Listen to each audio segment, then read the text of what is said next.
listeners and readers of AwardsWatch.com. This is the Awards Watch Podcast, episode 197. I am the executive editor, Ryan McQuade. Joining me today is our editor-in-chief, Erik Anderson. Hello, everyone. Josh Parham. Hello, hello. And Zach Laws. Hello.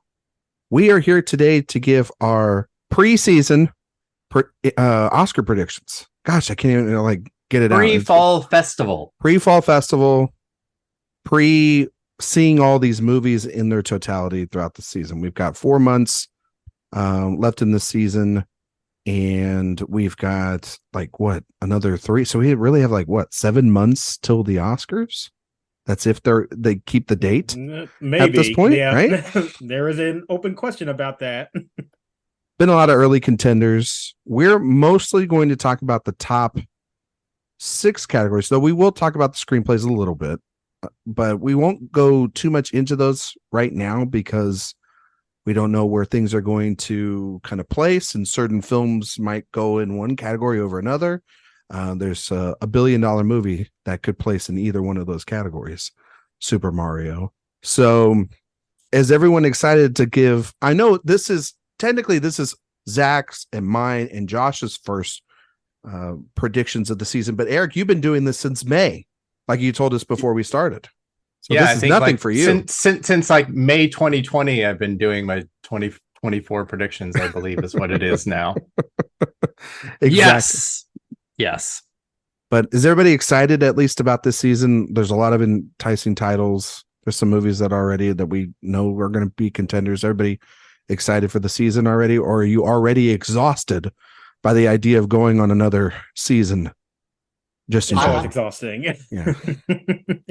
I think that people should be excited to hear my predictions, because when I predict things, they generally turn out that way. They come true, right? Yeah. And anything that I say on this podcast that doesn't materialize, that was a momentary lapse in judgment. Okay? Don't hold me to anything I say in August of 2023. Honestly, everybody here at the site gets the benefit of the doubt except Zach Laws. Yeah. That's I am, after all, what you would call the guru of experts. Yeah. Zach said, blame it on the edit. It wasn't me. Well, it's AI that's predicting that. Exactly. It's the entity. Yeah. Zach is the entity. He is Gabriel. So, okay. Well, let's just dive right into it. Let's do best original screenplay. So, Erik, do you want to start with potentially your predictions and then how you think the category is looking so far? Well, I mean, as you said, what we're talking about, the movie that is sort of holding up court in both of these categories is Barbie, and how that's going to fall, and if Warner Brothers is going to push for original, and if it will sort of be allowed to be there, or if it's adapted. I feel like they will go original, and that it will be allowed to compete there, because it's not based on the traditional previously published material. But the Academy has already shown its willingness to kind of skirt that and kind of redefine their own definitions of it. Moonlight, being an original screenplay throughout most of the season, and then the Academy saying, no, we're going to put it in adapted, even though the play that it was based on was never produced. Mm-hmm. So that was, I mean, one example. There's a lot of examples on kind of both sides. Mm-hmm. But that's where I'm at with Barbie, at least. And I think it's a good category for it, because I think we'll see the holdovers in Past Lives and Saltburn. And then I think the fifth spot is kind of really what is the most open. And I feel like it's between Anatomy of a Fall and maybe Maestro. Okay. All right. Interesting. Yeah, I do kind of feel that. However, I have both of those movies in because I have Barbie and Adapted. Yeah.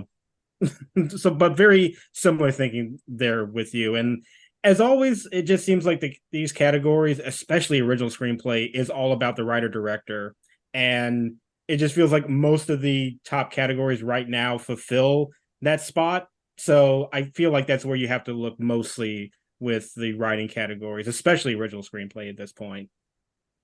Yeah, I feel Very this. much. I feel the same way, Josh. I have Barbie designated in adapted. I don't remember. Maybe Erik, you can refresh me, because you were more active during that season or whatnot than I was. But do we ever remember what Pirates of the Caribbean's designation was during that season? Or I know Lego Movie tried to push in original screenplay. It didn't land a nomination. I don't, and I believe, did the Academy give them the okay to compete in original screenplay either as well for that film? Because I that don't would be the remember if best it comp, even, right? I don't remember if it got that far for the Lego Movie, and it didn't have really anything leading up to it that would kind of help define that. But yeah, that is probably the biggest example we have that's close to apples. Mm-hmm. I don't remember where Pirates would have gone, and I haven't looked it up, so I should look that up this week. Not trying to put you on the spot or anything when it comes to that, but I think that those could be tea leaves into the final decision for the Academy.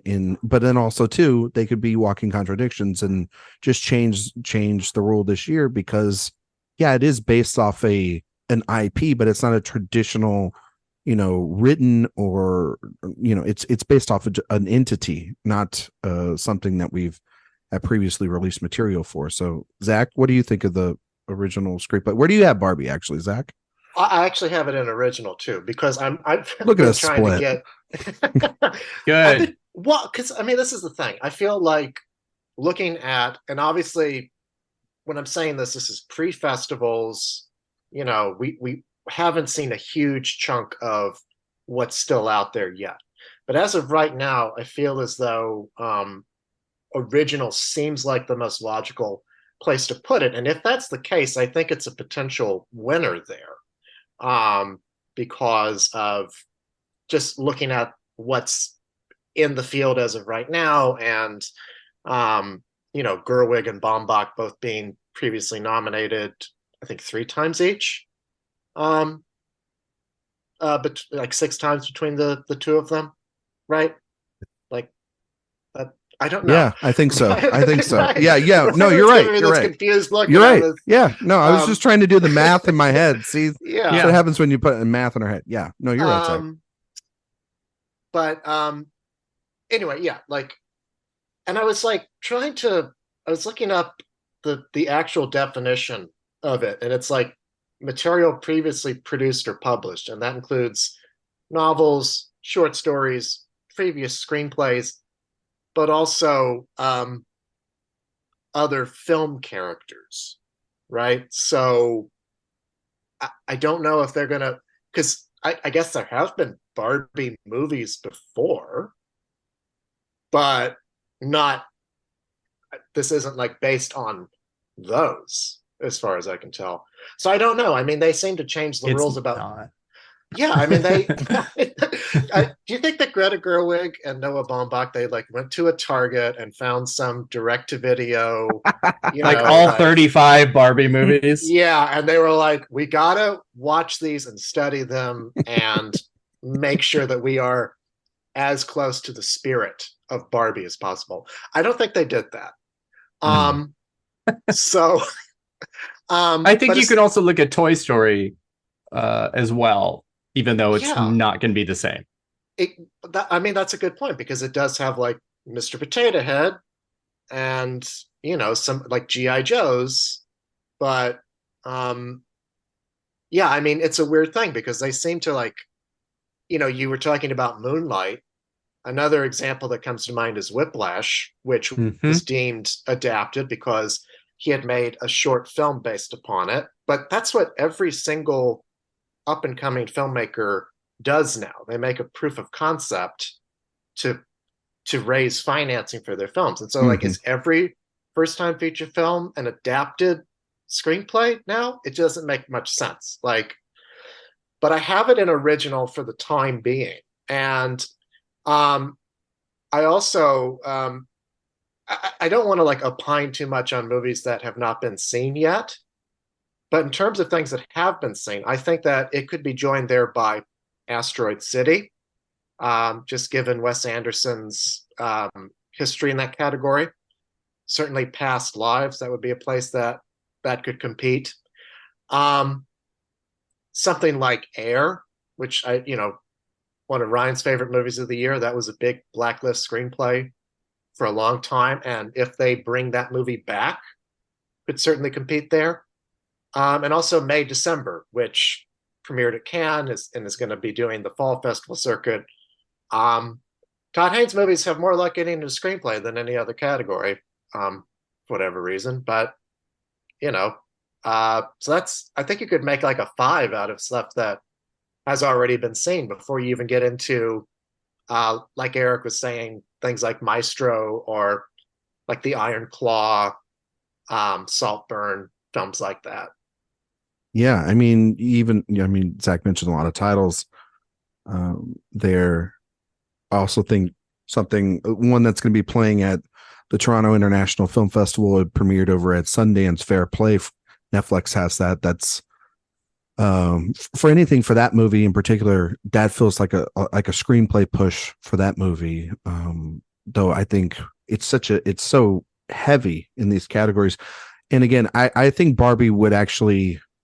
I do think it would have an easier time getting into original screenplay because I think adapted screenplay is a very stacked category. I think regardless, though, I think it will get in either way at this point. Exactly. So do I. I think that its easier path to win is over in original as opposed to an adapted because they're going up against 2, maybe 3, 4 other films that I think that are stronger picture contenders, stronger across the board contenders. And an original, as much as I love Past Lives, I think it's one of the best films of the year, top 5 for me.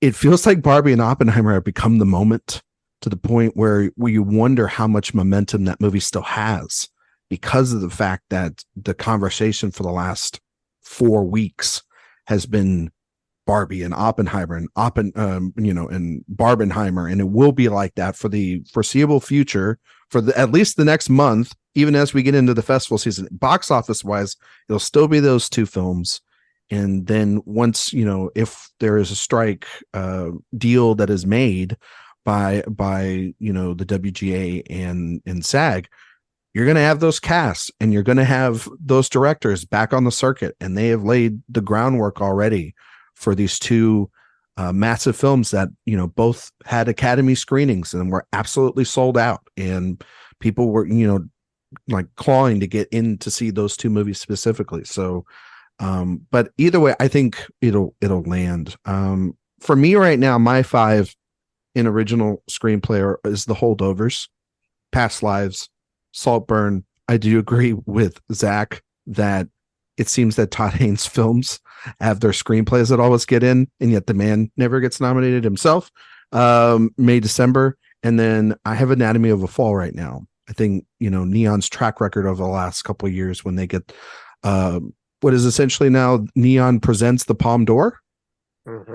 It's they've had a good track record. And I agree. Asteroid City, Air, Maestro, Iron Claw, which could be just, again, another screenplay play for that movie unless it goes big. They say that it's not going to play into the festivals. We don't know that. I mean, that seems about right now, based that we know everything up to NYFF. So unless it did like an AFI premiere or something on the smaller circuits, I just don't know. And then, Fair Play. Erik, what do you have in your 5 right now currently? I gave mine like right off the bat. Did you? Oh, okay. Yeah. Okay. I thought you were just talking about those films in general. Okay, so those are your 5. Okay. Yeah. All right. Yeah. Zach, you're in your 5 just in general? Yeah. So, I mean, what I said was just based on what's been seen already. I had Air, Asteroid City, Barbie, May, December, and Past Lives. Okay. All right. And Josh, unless I didn't hear it, Did you not give your 5 yet? Not the full 5. No. Thank you. Thank you, Josh. I have Past Lives, Holdovers, Anatomy of a Fall, Maestro, and Saltburn. Okay. All right. Did anyone say they're adapted screenplays yet and would like to go? No, we haven't. No. Erik, would you like to give your adapted screenplay predictions as of now?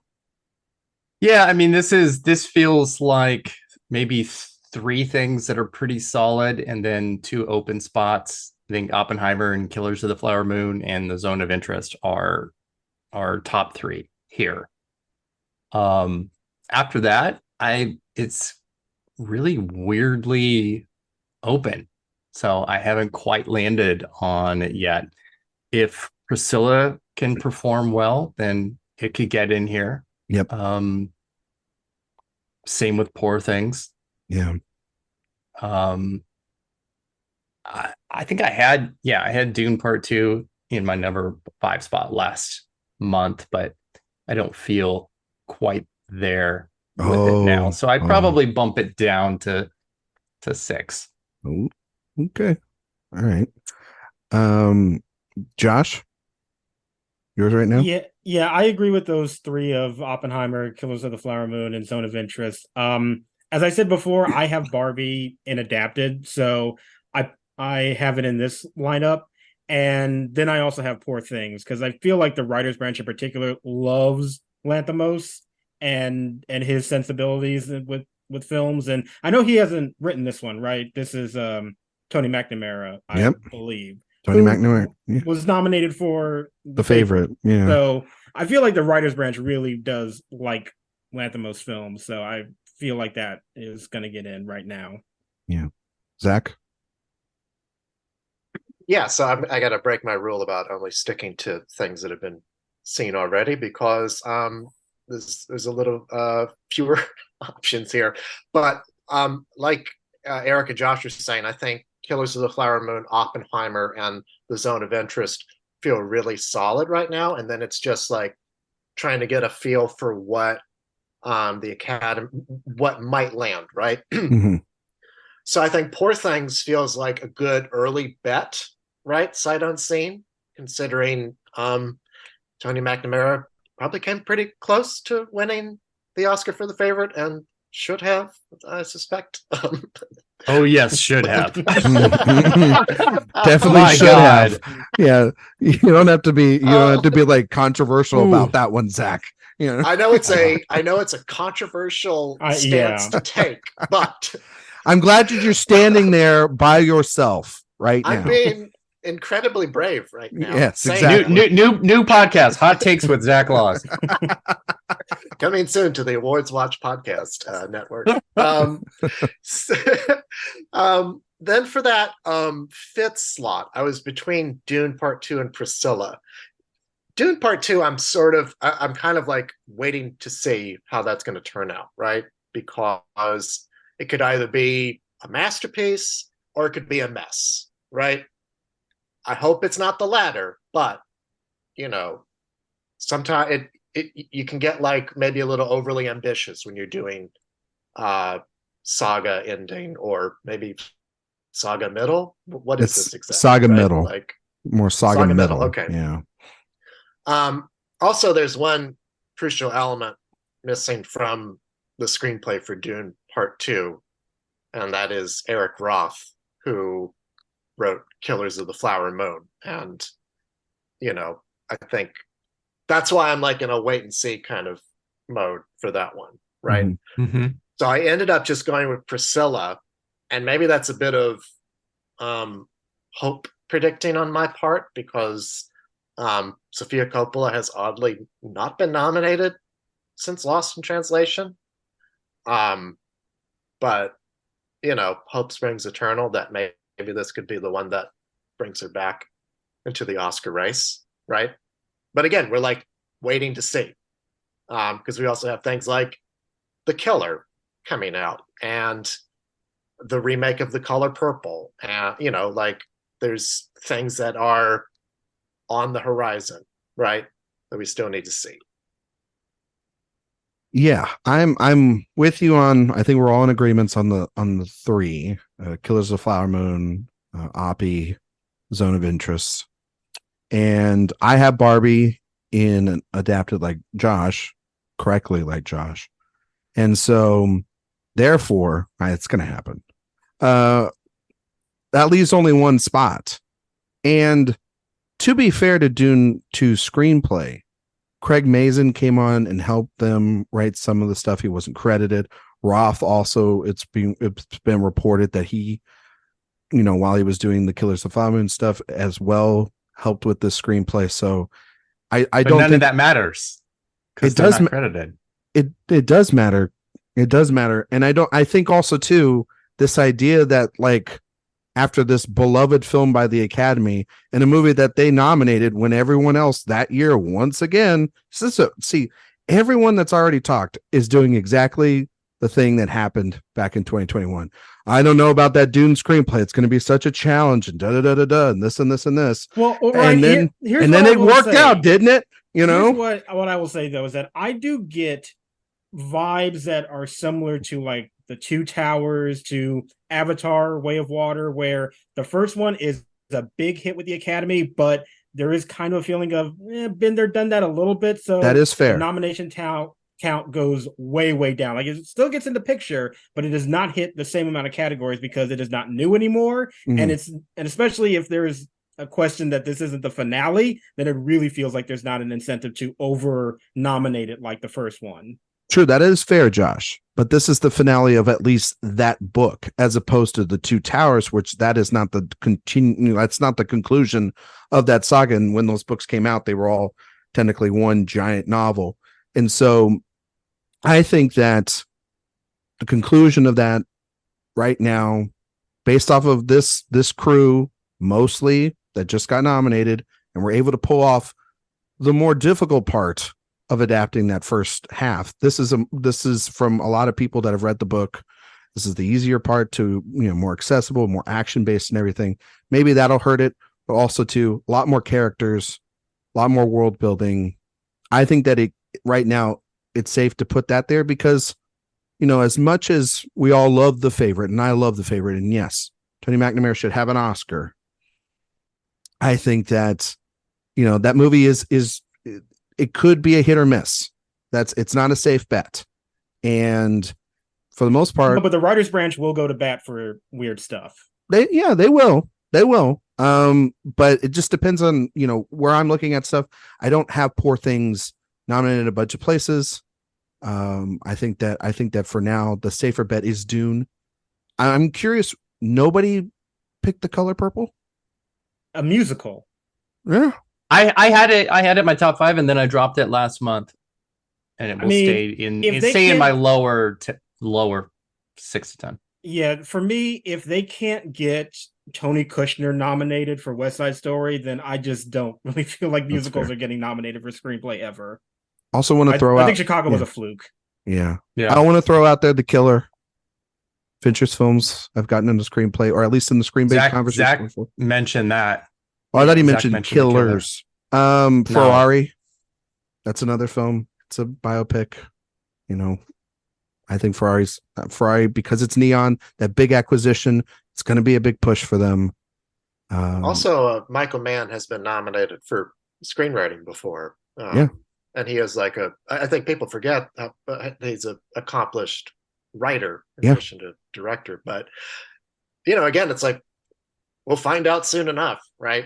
Yeah, I mean it could very well be the comeback of the year for Mann. It wouldn't be as long as somebody like as Todd Field or anything, but if it's him back into his form and everything, obviously the Oscars, we want to celebrate him. I think also there's for first half of the year, there's Are You There, God? It's Me, Margaret, a fantastic a film, but then also too Blackberry. That's a film that has got a very passionate following that I don't buy it, but it is something that to consider from the first half of the year. Also, Across the Spider-Verse. That's a film that if you believe that it's a film that if you think that movie is going to get into Best Picture, you kind of needed, I think, to get into this category. I agree with that statement. Yes. I vehemently do not agree with that statement. Well, I agree that if you think it's getting into Best Picture, then you should probably have it in a screenplay lineup. That's the part that that is I don't. I definitely don't. Oh, you don't? It's the kind of movie that absolutely would get into Best Picture without screenplay. Oh, okay. That's just me. Well, I don't think it's getting nominated. I mean, no animated film has, but all right, you know. So it doesn't really matter to me. Yeah, no animated film has, so you'd be making history there in that case. So, all right, let's move over to supporting actor. Always so many people to pick from here. I think that there's some clear 3 we can all agree on. I think the RRR. It's the RRR this year. It's Robert Downey Jr., it's Ryan Gosling, and it's Robert De Niro. I think that De Niro and Downey are the more safer choices at this point, just because again, I love Gosling. I think he's fantastic in the film. It's also comedic performances. It's very hard for comedic performances. It feels like all the time to get nominated. They've been nominating them left and right, Erik. Okay. No, you're completely like avoiding the fact that this is exactly the like textbook of the thing that triumphs over the anti-comedy bias. It is an absolutely perfect example. It's almost unavoidable. So if you have all 3 of them in there, who are your other 2 spots then, Erik? Right now, as of this week for August, I have Charles Melton for May, December, and Willem Dafoe for Poor Things. Okay. All right. Good reviews for Melton out of Cannes so far. I mean, obviously we will hear about Dafoe. We've only seen photos and he looks incredible. That makeup alone, playing sort of like a Dr. Frankenstein, sort of father figure to Emma Stone in that film, looks very transformational for Dafoe, a man that's been nominated a couple times last decade. So, Josh, who do you have in your other 2 spots? Yeah, I'm such at a loss with these last 2 spots. I really do not know what to do right now. I only have confidence in those top 3. So as of now, I have Samuel Jackson for The Piano Lesson. I don't even know what the deal is with that movie, but it's Samuel Jackson. It's not coming out. Do we know that for certain?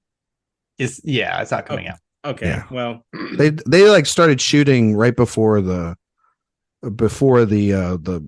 strike, and before the writer's strike. Yeah, before the writer's strike, and then the SAG strike. So I don't think that movie's coming out. Well, I wasn't sure what the state. No, that's fair. That's fair. Yeah. All right.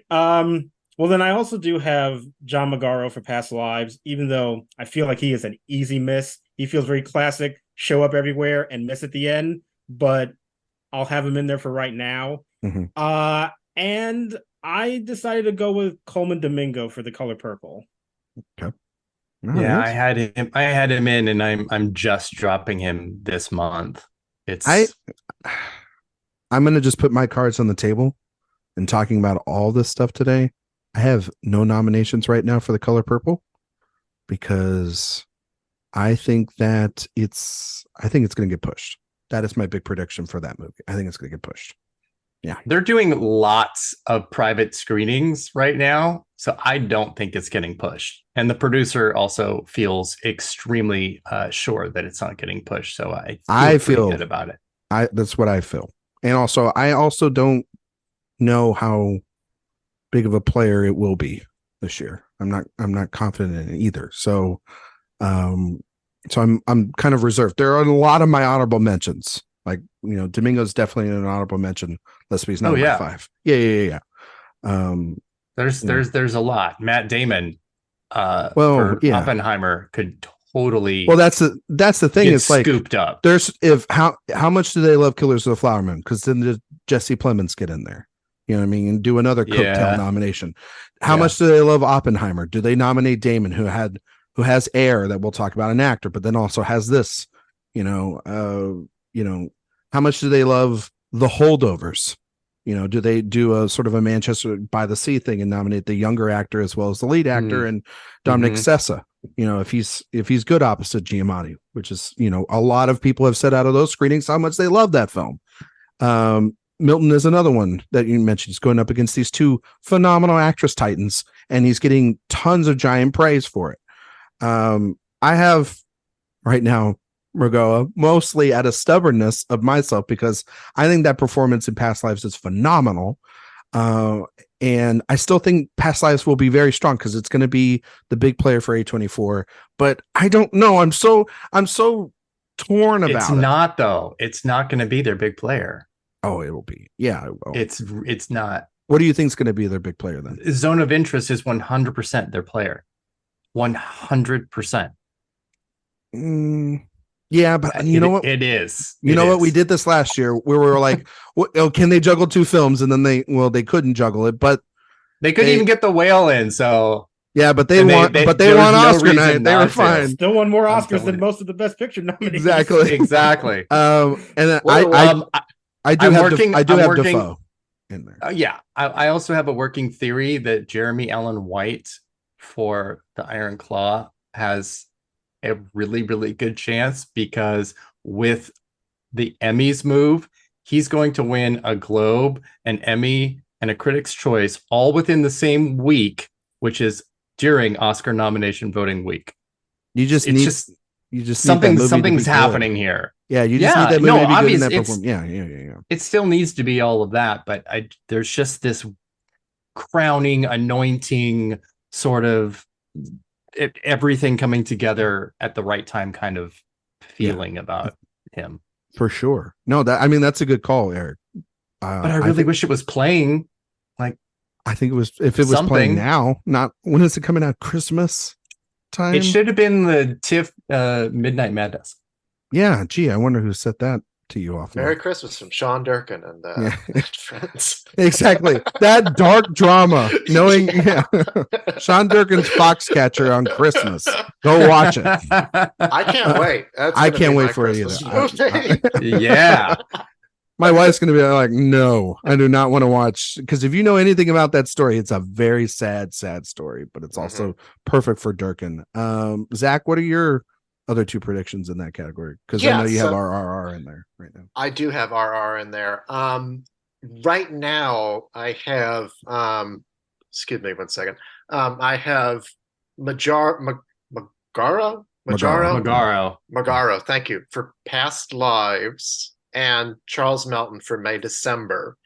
But I look at a recent trend in these supporting categories where a film has been able to get two nominations, whether it was Three Billboards or The Favorite. And I look at somebody like Matt Damon and Oppenheimer as like a real possibility. Power of the Dog. Yeah, another one. And I would say that I think that, because for me, as of right now, this category is all about Robert Downey Jr. I think that it's like this close to being a walk away with it. But I think that if Damon gets in there, it's not going to deter from that. All the talk about vote splitting and all that, because I think it's just, he's so very clearly like the supporting actor play. Yeah, if anything, it's just going to help it and boost the visibility of that film and that performance for him. And exactly. Yeah. All we need right now is Robert Downey Jr. in a telecast. And we know it's not going to be the Golden Globe, so it'll probably be SAG on YouTube or something like that. I think he'll probably win both of those as of this moment. Like Critics' Choice too, easily. Yeah, which might be the only one that airs on a television set. Exactly. Outside of the Oscars. Creep on the Woods type, Yeah. No, for sure. No, I think that that's very true. I mean, once people do see Killers of the Flower Moon, the only reason I say Plemons, but we didn't really hear much out of Cannes for Plemons or Fraser or other actors in that film. We really just heard about DiCaprio, De Niro, and of course Lily Gladstone, who's, we can transition over to supporting actress. but Erik, we don't know where she's going to be placed just yet. I mean, I mean, I have her in both, and she'll make it either way. Oh yeah, no, she totally will. I think it's tough to even say if she'll go either way. I have her in supporting right now. I don't have her in lead, but I can see, I can see the argument. I haven't seen the film, obviously, but a lot of people say I think it's sort of the back half of the film. It becomes really her film, and she has obviously scenes and everything. But I think that she's another person where it seems like if she was put in supporting actress, it feels like it could be hers all the way as well. And also a great place to reward the film too, which is going to be a film that's going to get, like Oppenheimer, a ton of nominations. It just feels like at this point. Erik, how do you see supporting actress playing right now? I think Gladstone is the front runner, definitely here. And like I said, I do think she'll make it either way. I think the narrative will be too strong. Had it come out last year, kind of when it was not supposed to, but when it maybe could have, that would have been the 50th anniversary of Sasheen Littlefeather being on the Oscars, and then she just passed away. And again, this is sort of like this convergence of long time coming and just a feeling of, I don't want to say reparations, but a feeling of the Academy kind of having to make good that in some way. But of course, her reviews are also there. Yeah. So I think she's just a pretty phenomenal contender. Well, also too, surrounding the film and its subject matter and everything, it's the perfect, I think, way to honor the film. Also honoring what is being hailed as a Titanic kind of performance. Like it's the performance that you leave. Most people have left and they can't get out of their head when they watch that film. And that's actually the best thing that you could say for that film, because you should be thinking about her. You shouldn't be thinking about De Niro, I think, and DiCaprio more. You should be thinking about her and what happened to her people in the film. And so, and also she's had some other small films that have come out this year too, and gotten a lot of great praises for those. I think it's what is it, the Lonely Country, or I can't remember. I saw it at South by last year, and it was a fine film, but it was no To Leslie, to be fair. But oh my God. but Erik, do you have your other four? Do you other people that could join? I'm still kind of playing with them, because I've had Taraji P. Henson and Danielle Brooks from The Color Purple both in this most of this time. The first feature film version of those roles got in. But yeah, I'm a little lighter on The Color Purple as we go on, and that might come back around. I have Emily Blunt back in. I had her up 2 months ago, and then before I saw Oppenheimer, and then I saw Oppenheimer and I took her out, and then I realized it was a mistake, or at least that it might be. I don't think that she deserves a nomination, but that is obviously not going to dictate my prediction, because I think she will be able to get in. She satisfies the perfect supporting wife with very little or nothing to do, and it would be kind of thankless. But yeah, I think she's in. Divine Joy Randolph also. Yeah, and I feel like she has a great shot, and we'll see that in a couple of weeks, and know a little bit more. Mm-hmm. And then I don't know, because like I said, I don't know quite where I'm going to land with Henson and Brooks yet. Right now, I've dropped Henson to 3 and Brooks to 5, and then that's where I'm toying with like Julianne Moore and Viola Davis and Rosamund Pike. and Mhm. Jodie Foster and America Ferrera. And I think Ferrera's in the top 10. I'm not like even close to putting her in the top 5 yet, but she obviously has a Support. moment, And she has support. in Yeah. in the film. And if you love the screenplay, then you have to love the moment with the biggest part of the screenplay, really, right there. With the biggest Oscar clip for that film outside of maybe Gosling's "I'm Just Ken" number, right? Yeah. And we didn't really discuss too much in supporting actor, but in all of these, there are a handful of, are they lead or are they supporting, as well as are these movies even coming out this year or what?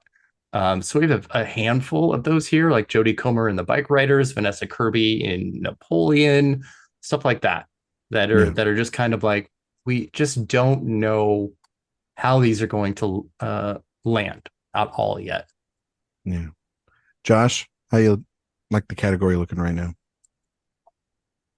My thoughts on it are pretty much exactly aligned with Erik. In fact, that is the exact same top 5 that I have at the moment. Gladstone, Brooks, Henson, Joy, Divine Joy Randolph, and Emily Blunt. Yeah. Okay. All right. Zach, are you the same as these two? Not exactly. I would say that in terms of like Emily Blunt, if anyone questions whether having the material to get nominated, let alone win this category, is an issue, I would just point them to March of 2023. So just saying. I think she's definitely in, especially after seeing Oppenheimer for the 3rd time. I'm impressed by what she does with what a slowpoke. Only 3 times. Ryan, I have screenings number 4 and 5 lined up already. All right, that's fair. So, that's good. I'm already at number 5, just saying. There you go, Josh. My God, you guys are so crazy. And I know Sophia's at 4. And Erik, where are you at? 1. There you go. It is gonna stay there. It seems like just out of defiance. You know what I mean? At this point. I'll watch my screener at home. Yeah. On my phone. DVD quality. Yes. Not even Blu-ray, just DVD quality. 480p all the way. God. Listen, I'm doing a bit of research, okay? Because I'm going to go see it.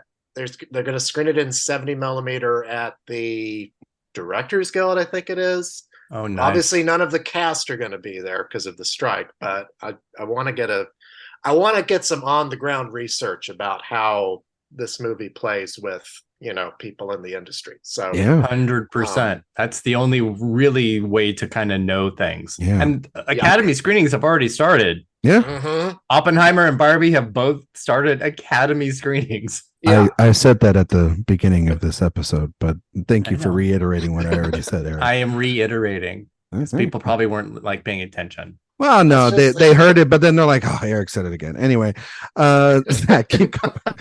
So I have Emily Blunt. Mhm. I also am going with Lily Gladstone in supporting for here. And I do think that if she's nominated here, she'll win and could possibly win in lead as well. So, and be a win for that movie. Mm-hmm. I have Julianne Moore in for May, December. Right now, I have Viola Davis in for Air because I'm curious about whether or not they're going to bring that movie back. And when you consider that earlier this year, she was maybe the highest profile snub on Oscar nominations day. Yeah. It would be really telling though if they didn't put her in lead, but put her in supporting for this. That'd be something. All right. She's great in the film. Don't get me wrong, but it would be something to see. Yeah, that's a whole other topic. That's a can of worms that we can open up at a different time. And for my 5th slot, I'm going with Divine Joy Randolph in The Holdovers. I'm again haven't seen this movie. We'll see how it plays once it premieres at Toronto, where it's supposed to premiere at, right? Or Telluride. I don't. Maybe. Maybe in the mountains somewhere else. We'll talk about it on next week's podcast. Yeah. Yeah. But either way, depending on how well this is for Alexander Payne, he does get actors nominated. And He does. I mean, having met Divine Joy Randolph when she was in Dolomite Is My Name, Yeah. she's just, Which should have been a nomination. Damn right it should have been. She's incredible in that movie. and she's one of the loveliest people imaginable. So She's fantastic. And Yeah. if allowed, one of those people that can really just play a room. Yeah. Mhm. That's the thing. That's the thing about all these performances that we're going to talk about in these 4 categories is really in predicting right now, we can talk about how much we think that they're going to play a room or whatnot, but I think as it gets tighter, and if the SAG strike's going on and the WGA strike's still going on months and months and months, though there was some news this week that the WGA sat down with the studios and it sounded positive more than negative. And their response is supposed to be later this week.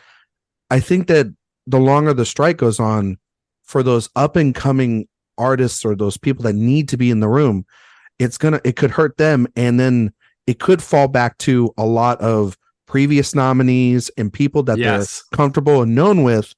And it could be the opposite of what happened last year.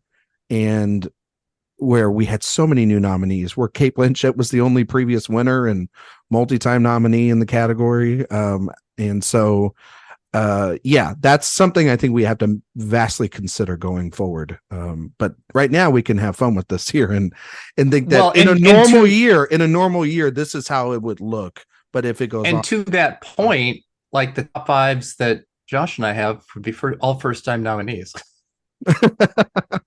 Which is crazy. Yeah. Well, no, it's crazy. Well, no, Henson would be a 2-time nominee at that. Oh shit, that's right. We both have Henson in. Yeah, never mind. Benjamin Button. Woo! Yeah. I mean, but she's good. Glad that I'm here. Easy to forget that was a nomination that happened. I didn't forget. Yeah, that's why I said it. Oh, dude, she's good in that movie too. I have Gladstone, Randolph, Julianne Moore, Emily Oppenheimer Blunt, and Viola Davis. I think that the reason why Emily Blunt gets in is if they really love that movie, she's gonna get in. Well, yeah, she's attached to a top tier contender now. That helps her immensely. Yeah. Oh, and she's Jennifer Connelly at this point. Oh, with even less to do. I would think like Octavia Spencer in The Shape of Water. Where but it's previous winner. I'm trying to make as close to an apples to apples comparison, and Connolly and Beautiful Mind is the closest. Well, apples to apples, that's more for Matt Damon because How You Like Them Apples. But anyway, I'm just saying. But if the possibility of 2 Oppenheimer performances in supporting actor happen, I think that then it's safe to say that she's getting in for supporting actress because then she has the scene. She does. I don't like your phrase in like 7 different accents in that scene. Right? Okay, she's great. Love it. No, I love the performance too. I'm not, but it's a lot of. Listen, accents. Every time I see the movie, people applaud and laugh and cheer, and it's just like it happened in my screening the second time I saw it. And I think the third. But I think that someone that to definitely look out for is Jodie Foster. She had to kind of come back a couple years ago, almost with the Mauritanian. She had the Golden Globe win. And I think that if Naiad, which is maybe another film we'll be talking about next week, if that hits with Annette Bening, it's Netflix. They get a lot of, another big Netflix player. Also look out for Penelope Cruz and Ferrari. It's not just Adam Driver in that film. That's been a previous Oscar nominee, and she's a winner. Mitchell Rosman Pike, Carey Mulligan. Can the train start for her in another Emerald Fennell vehicle? We'll see. Who knows? Train never left the state. This is how she wins for Promising Young Woman, right, everybody? Oh my God. And then America Ferrera. She has Barbie, but also there's Dumb Money that's playing at TIFF. And we don't want that to work against her though. Well, it could go either way, right? It could play against her, or if like some people that are very much anticipating that film, Not me. I'm just saying there's a lot of people out there that are very much anticipating that film. The movie drops at the end of September. Good word of mouth out of Toronto. We'll see. And then Tilda Swinton in The Killer. Mhm. Yeah, like Tilda Swinton working with David Fincher.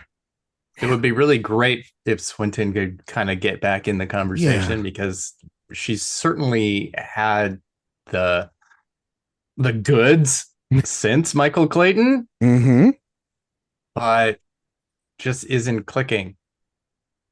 Yeah. Anybody else that we could see get in here? Anybody we didn't mention, guys? Florence Pugh for just Mm, No, that's Imagine not. if- That's not the one. if after all this time of Nolan getting like one acting fucking nomination and then a movie gets like 4, that would be hilarious. Listen, like if what we're talking about comes to pass, where they just like rely on people they've nominated before, out of just like we're lazy and we don't want to think too much outside the box during these strange times, then I mean, Yep.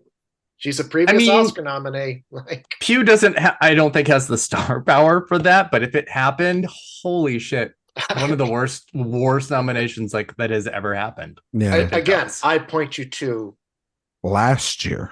just Yes, I know, but especially the acting branch, you can always rely on them to make terrible, lazy choices. I know, because we're like, is it going to be 3 women of color? No, we're just going to chip Florence Pugh instead. No, that's the Right. thing is you look at it and it's like, well, every year when we have more and more actresses of color and more opportunities, we keep predicting this, and then the Academy keeps going, no, thank you. We're just going to keep doing It's like, this. we're the Academy. What We're are the you doing? Academy. Don't you know us by now? We've been doing You this 95 silly years. gooses. You know? I mean, look, I'm ashamed to admit how, like, looking at my own predictions at this moment, how lily white they are.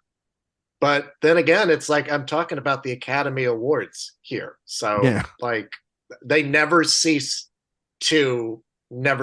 right? Like they just year after year. Yeah, there's like some other like performances here that, we just don't know because we don't know about screen time, like looking at like Margaret Qualley and Poor Thing, CCH Pounder and Rustin. Yeah, I think it would be Audra McDonald over CCH Pounder if somebody from Rustin was going to get in. Well, also too, where if Mulligan goes supporting instead of goes in lead, we didn't, that's something to consider for Maestro as well too. I think that she's going to most likely go lead, but yeah, I'm pretty sure she's going lead. Yeah. Rachel McAdams. That's how she wins for Promising Young Woman. I would love that to is see, exactly right. I would love to see this would be a critic's move, throughout the season. But Rachel McAdams and Are You There? God, It's Me, Margaret. That is so much deserves it. Even Kathy Bates in that film too. I mean, like both she'll get a Critics' Choice nomination since they have 6 slots. Don't you mean 16 slots, Erik? And Jodie Comer, Bike Riders. I think it was previously mentioned by Erik, and I would assume Vanessa Kirby's lead, but I guess from that awful trailer, I guess she's going to go supporting. But whatever, we'll see. All right, let's go over to Best Actor. Erik, how do you think this category is shaping out so far? Let's see. I was working on this weekend, and I don't think I am changing my top 5 from last month.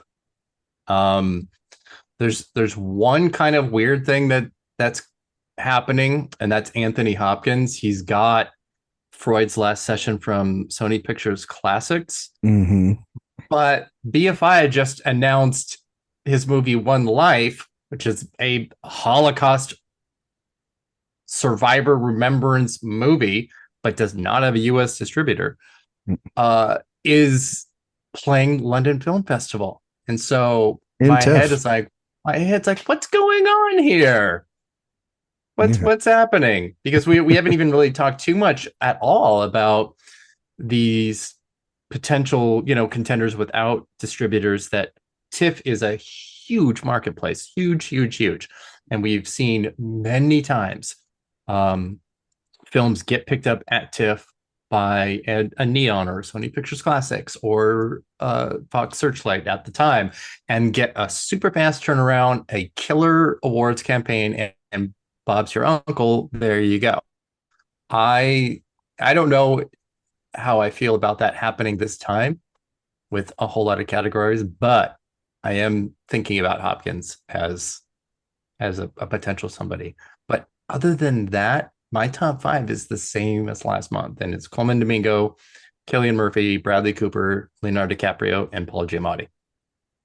Yeah, I think I'm right there with you. I tried to look at this ahead of time and think, well, is there like a contrarian? Is there something that they could, is there someone else that they could go with? Hopkins feels like that at the moment, right? David Strathairn, that's such a small movie, but it's also Sony Pictures Classics, so Doubt Them at Your Own Will. Deserved, though, because he's amazing.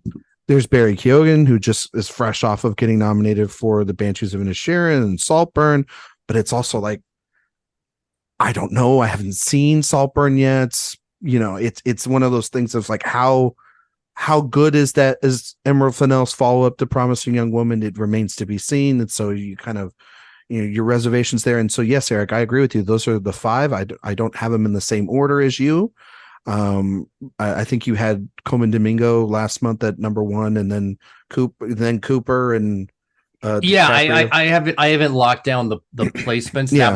That was my placement for July. It's probably not going to be super different. I might have Cillian Murphy up at the top. Yeah, I have Murphy like 2. I think Giamatti's 1 right now. I think that is already because that trailer has been playing in front of Oppenheimer their entire run. And it did the thing that happens every year where I take my parents to a movie, they see a trailer and they go, "Oh my God, Paul Giamatti is back.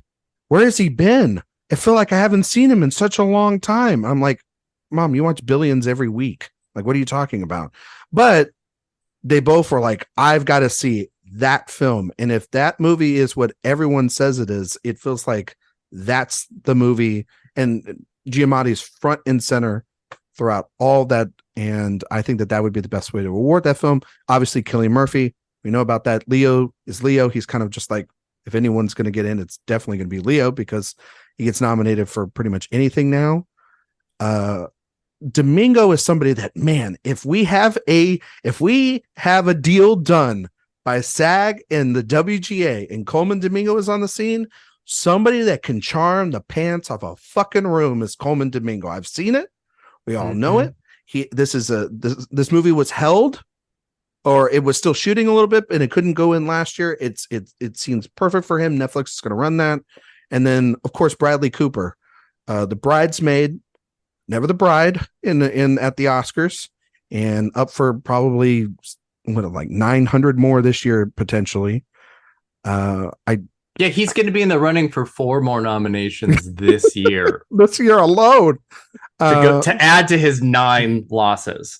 But that's a category where it would be 2 new people in there, right? It wouldn't be like last year where it was it'd be 2 new, more back to a normal nominees. balance of things. And only 1 previous winner.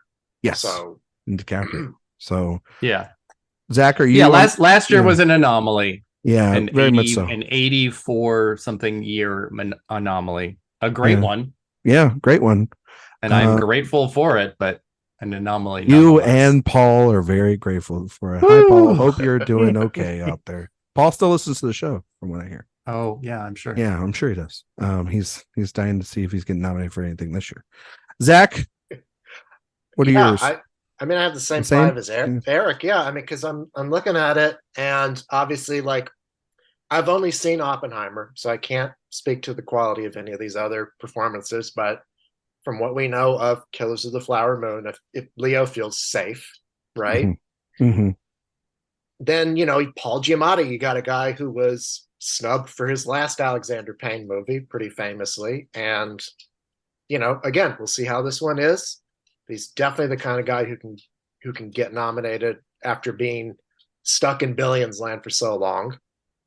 Bradley Cooper, absolutely. Like, I mean, the poor guy just, I don't know what he has to do to win an Academy Award. I guess not be nominated against somebody who gives as bad of a performance as the people who get nominated opposite him. That might be obviously excluding Daniel Day-Lewis in Lincoln, but pretty much I think everybody else. I don't know. And then Coleman Domingo is like the big question mark for me, because I look at that movie and I look at that subject matter, look at who he's playing, and like, this is a guy who has been just like rising steadily over the last few years. At a certain point, if he's got to break through, right?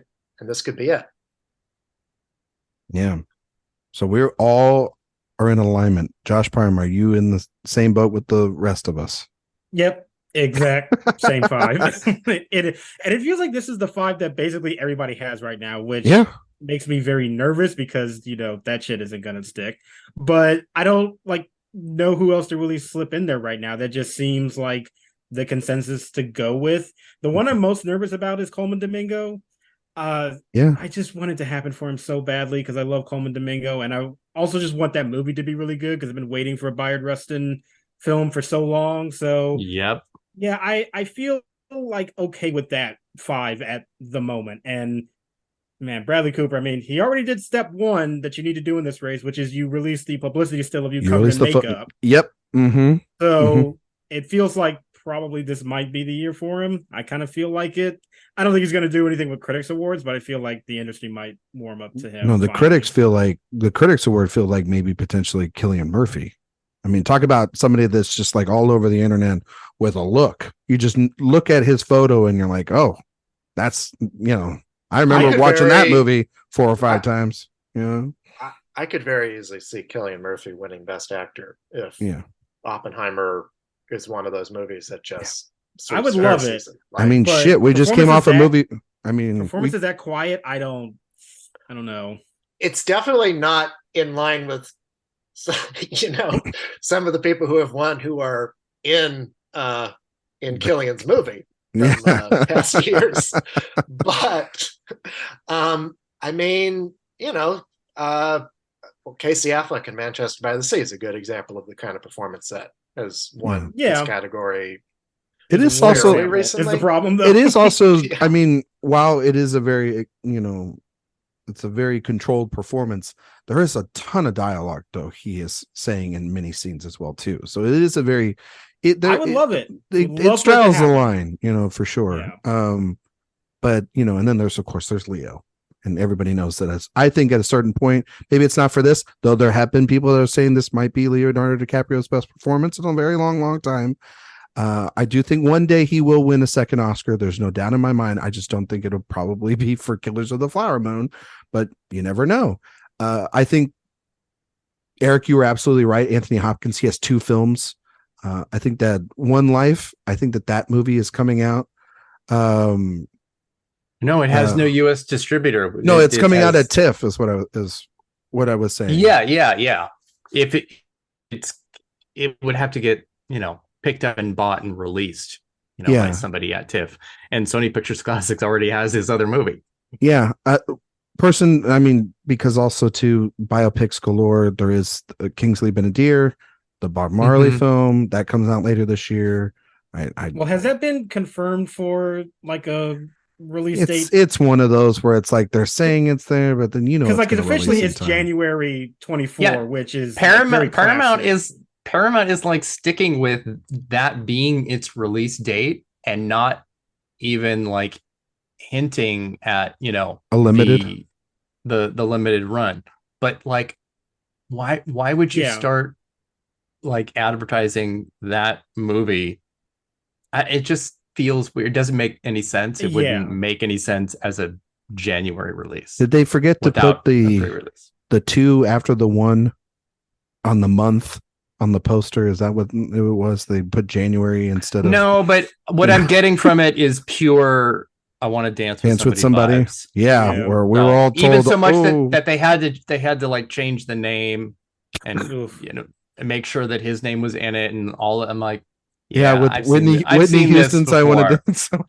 I remember that was great. I think we know what's going on here. Yeah, when we were told, "Oh, that trailer's playing like gangbusters in theaters," and then that nobody went and saw it. You mentioned Jeremy Allen White. If Iron Claw is really good, Zac Efron is the lead in that film. He could potentially. What a gag that would be. That would be insane.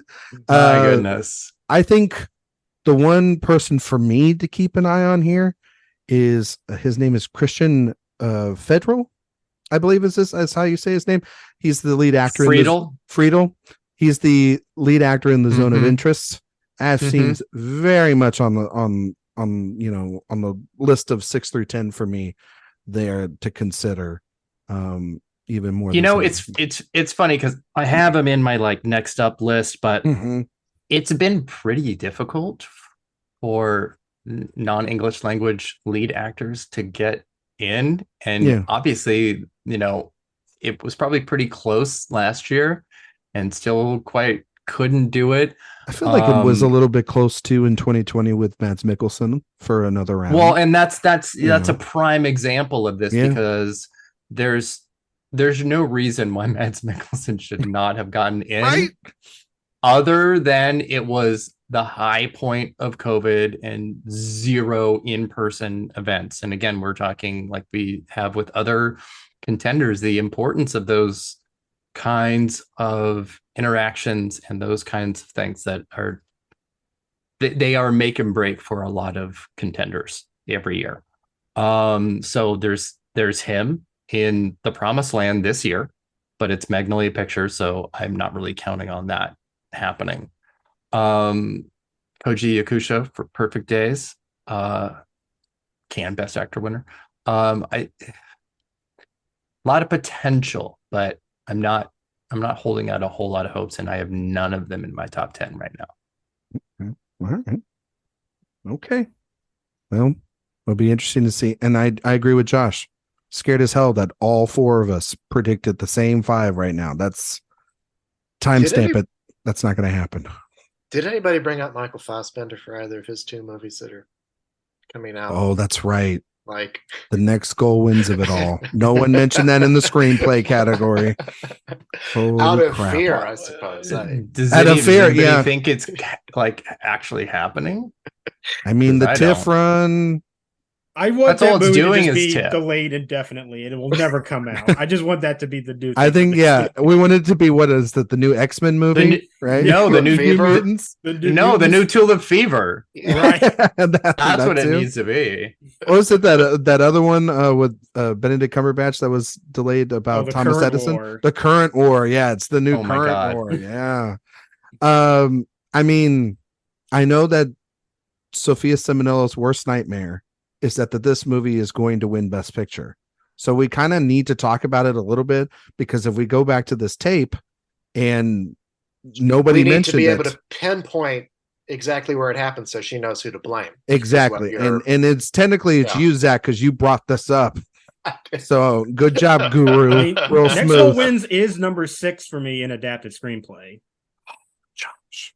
And if Barbie moves to original, it slides going in for me. Well, all right. I mean, I guess, all right, we'll just briefly touch on it. It's not his follow-up to his Oscar win, because he did make a little movie called Thor Love and Thunder. Forget whatever it's about. Yeah. Thor, forget whatever it's about. Yeah. Thor, the beginning of the end of the Marvel Cinematic Universe is the, I think, official subtitle, perhaps. Yeah. But it's got a prime slot, I guess, or it was the first announced at TIFF. I can never keep these things straight in my mind. Either way, it's like it's a movie that is going to have a lot of attention on it, right? Because of who it's from and where it's premiering. So I think we do have to be on the lookout for that film to overperform our expectations of it, right? Oh yeah, because like people have to remember that Taika is not this like universally hated person like he is online. Like he is a very In our beloved group figure. chat. Yeah, he's a very beloved figure in the industry. And if you were thinking that this movie isn't going to have its fair share of fans when it comes out, like you're kidding yourself. But it also could be, in all fairness, the inflection point of any kind of Taika backlash that could come, right? Because but it could go either way. But also, I think the critics will not be kind to it because I think the knives are out for him right now. But Yeah. I could see it being very a kinder reception when it comes to like general audiences in the industry. I mean, we say this every goddamn time now with Adam McKay. His last 3 movies have been nominated for Best Picture. So I'm not, and obviously those movies have political and social things that are saying this is just a movie that's basically ripping off Ted Lasso, but which is was made before that whole which was made before that whole series is now concluded. So yeah, and I can't wait to see obviously the killer Fassbender in this. Maybe then kills all of his Oscar chances for that. I don't know, but Josh, yes, Josh putting Next Goal Wins at 6 an adapted screenplay right now scares the crap out of me. So more reason choosing violence. More reason for Barbie to go and adapt, so then we don't have to deal with that. So that everyone can know that I'm not the real villain here. When it's Josh is the you're one deflecting who is a villain right now. Look, for that. If you keep your expectations very, very low with Oscars, that's how you win. That's true. That's how you win your pools. That is the most sage advice anybody can give. Yeah, absolutely. Okay. Lose all hope, everyone. Yep. And that's how why do you think I'm so good at this? Never have you. Josh's slogan is basically just crush your dreams. It's not going to happen. Move on. I've been watching the Oscars for way too long to think anything else. And this is a perfect segue to Josh, because next is his category. This is the category Josh Parham solidifies himself every year as the man, and that's Best Actress. Josh, what do you have for your 5 right now in Best Actress? And which one of them do you think is going to win? Well, I will say that I'm not going to put a win on you right now. That's me. Because it is relatively early in the season, I actually don't feel as much pressure to get things exactly right. So I actually do kind of feel like going out on a little bit of a limb sometimes with this category because it is so early, and it's like, well, if it pans out, great, and if not, nobody remembers. And it gets to about January where everything starts getting serious. That's when the pressure starts. But at this point, I don't really care. So it's kind of all over the place. I do have Carey Mulligan in lead, so I have her getting in here. I have Sandra Hüller. I have Greta Lee for Past Lives. I have Annette Bening for Naiad, and Emma Stone for Poor Things. And my number 1 right now, just to say, is actually Annette Bening. Interesting. I mean, it's her time, right, Josh? At that point, then maybe we'll see. Maybe her time. Yeah, I have Annette Bening too, and I have Natalie Portman. And I have Greta Lee for Past Lives. That's one I feel I'm just being stubborn on at this point. I think I don't know how you don't watch that movie and not nominate her. I don't know how you don't do that. I have Carey Mulligan in for right now for Maestro. I'm very nervous about Maestro. I don't know about, a lot of, it's always the thing of like someone's fall. We have this and we have Saltburn, and it always feels like when someone's doing their follow-up, I don't know if they always get the same amount of love as they did that initial first film. Even as much of the surprise that Little Women got in its haul, it missed in Best Director, it missed in a couple of other places as well, so some directors don't even get their films nominated for their second or third features. Look at Jordan Peele, for example. And I know those are more genre, but still, our first film was embraced. So I'm worried about that. And yes, I know that she also got her photos out there ahead of time, like Bradley Cooper did. And I know that performance is going to be controversial, especially to the Latino community. So, but I still think that she could get in. And yeah, Sandra Hüller is her name, correct? Did I say that correct? For Anatomy of a Fall. I think that I feel like everyone is talking about that performance. I'll see it very soon at the festivals. I'm looking forward to seeing it. She has that and the Zone of Interest that she's in, which means that she's going to be everywhere. And yeah, I'm with Josh right now. I think Annette Bening is winning this category. If I had to put my crystal ball out there, I think that she's the one that it feels like it's time. Also, it's a Netflix is behind her in this, and it could be one of those, like, if we don't do this, we're going to have to do an honorary the next year, So yeah, but then there's somebody I'm thinking of that I think people will be talking about is Jessica Lange in Long Day's Journey into Night. That feels like and then also obviously Margot Robbie in Barbie. Yeah. Erik, giving me looks. What do you got in this lineup? Oh no, I know. We haven't mentioned Long Day's Journey into Night yet, even though there's potential elsewhere. But yeah, Ed Harris. Is that even a movie that's actually coming out this year? Is it happening? What's MGM doing with it? Nothing that we can tell. What's MGM doing is just a. I was going to say that's the biggest question for them every year. I would love to see my king Ed Harris back in the Oscar race and playing a character with a full head of hair too. Like, just Ben Foster too in that film as well. Yeah, I mean, there's a lot of potential, but it's also like they're still in such a transitional period of like what is Amazon, what is MGM, what is Orion Pictures, because it's a three-way that just kind of keeps happening. You and I have been talking about it this week with Bottoms and the release of that, and how, speaking of three ways, yes, and how, well, no, just how that movie, it feels like it's been promoted for like the last 3 months, but it's not screening anywhere, and it's like, when are we seeing Bottoms this? Not come out yet? It doesn't come out till the 25th. I was just in a movie theater the other day talking to a friend of mine, and I was like, "You want to go see Bottoms this week? I guess it's already playing." And then, much to my surprise, 2 weeks. Yeah, still not weird. Yet. That movie feels like a June, July release for the summer, not a late August dump. I think a missed opportunity. Yep. I have not settled on either my top 5 or my placements yet, so you're not going to get them. Rude to the listeners.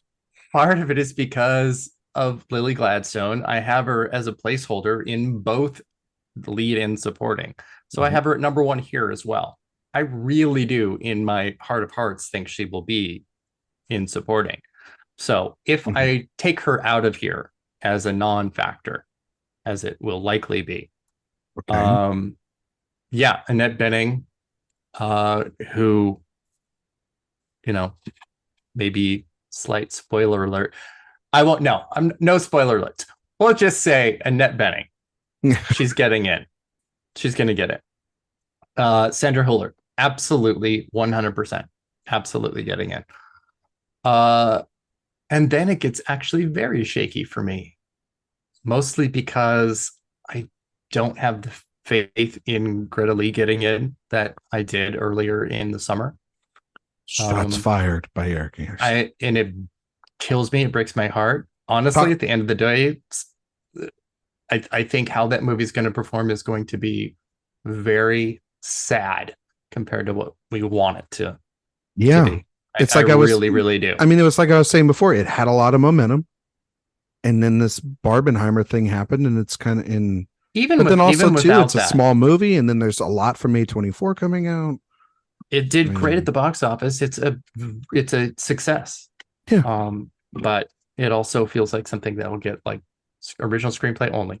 It feels like the critics will have to do a lot of helping of that film to get it over the finish line, and it could be a big critics player. Yes, and actually we have had in recent history pretty good statistical chances of something only getting in screenplay, and that's it. And so that could be one of those things. But back to this. Benning, Huller. I think Margot Robbie's getting in right now. So as of right now, I have her. Carey Mulligan obviously makes a lot of sense. I do feel very strongly that she's going lead. And then I'm not quite ready to let go of Fantasia Barrino in The Color Purple. Mm-hmm. So that would be my top 5 without Lily Gladstone, I believe. But then, I'm also looking at how festival appearances have impacted this race, and Venice and Telluride for the last 1, 2, 3, 4, 5, 6, 7, like 7 or 8 years have had so many contenders either start there or show up.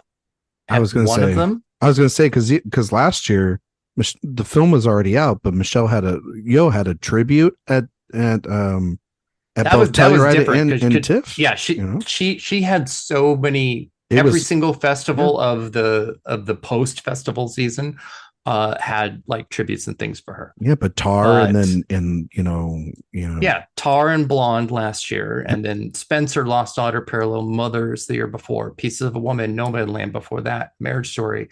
You could just keep going on and on and on. And I'm looking at this list, and we know we have Poor Things is debuting at Venice. Anatomy already did. Barbie is not. Color Purple is not. Killers and Anatomy did Cannes.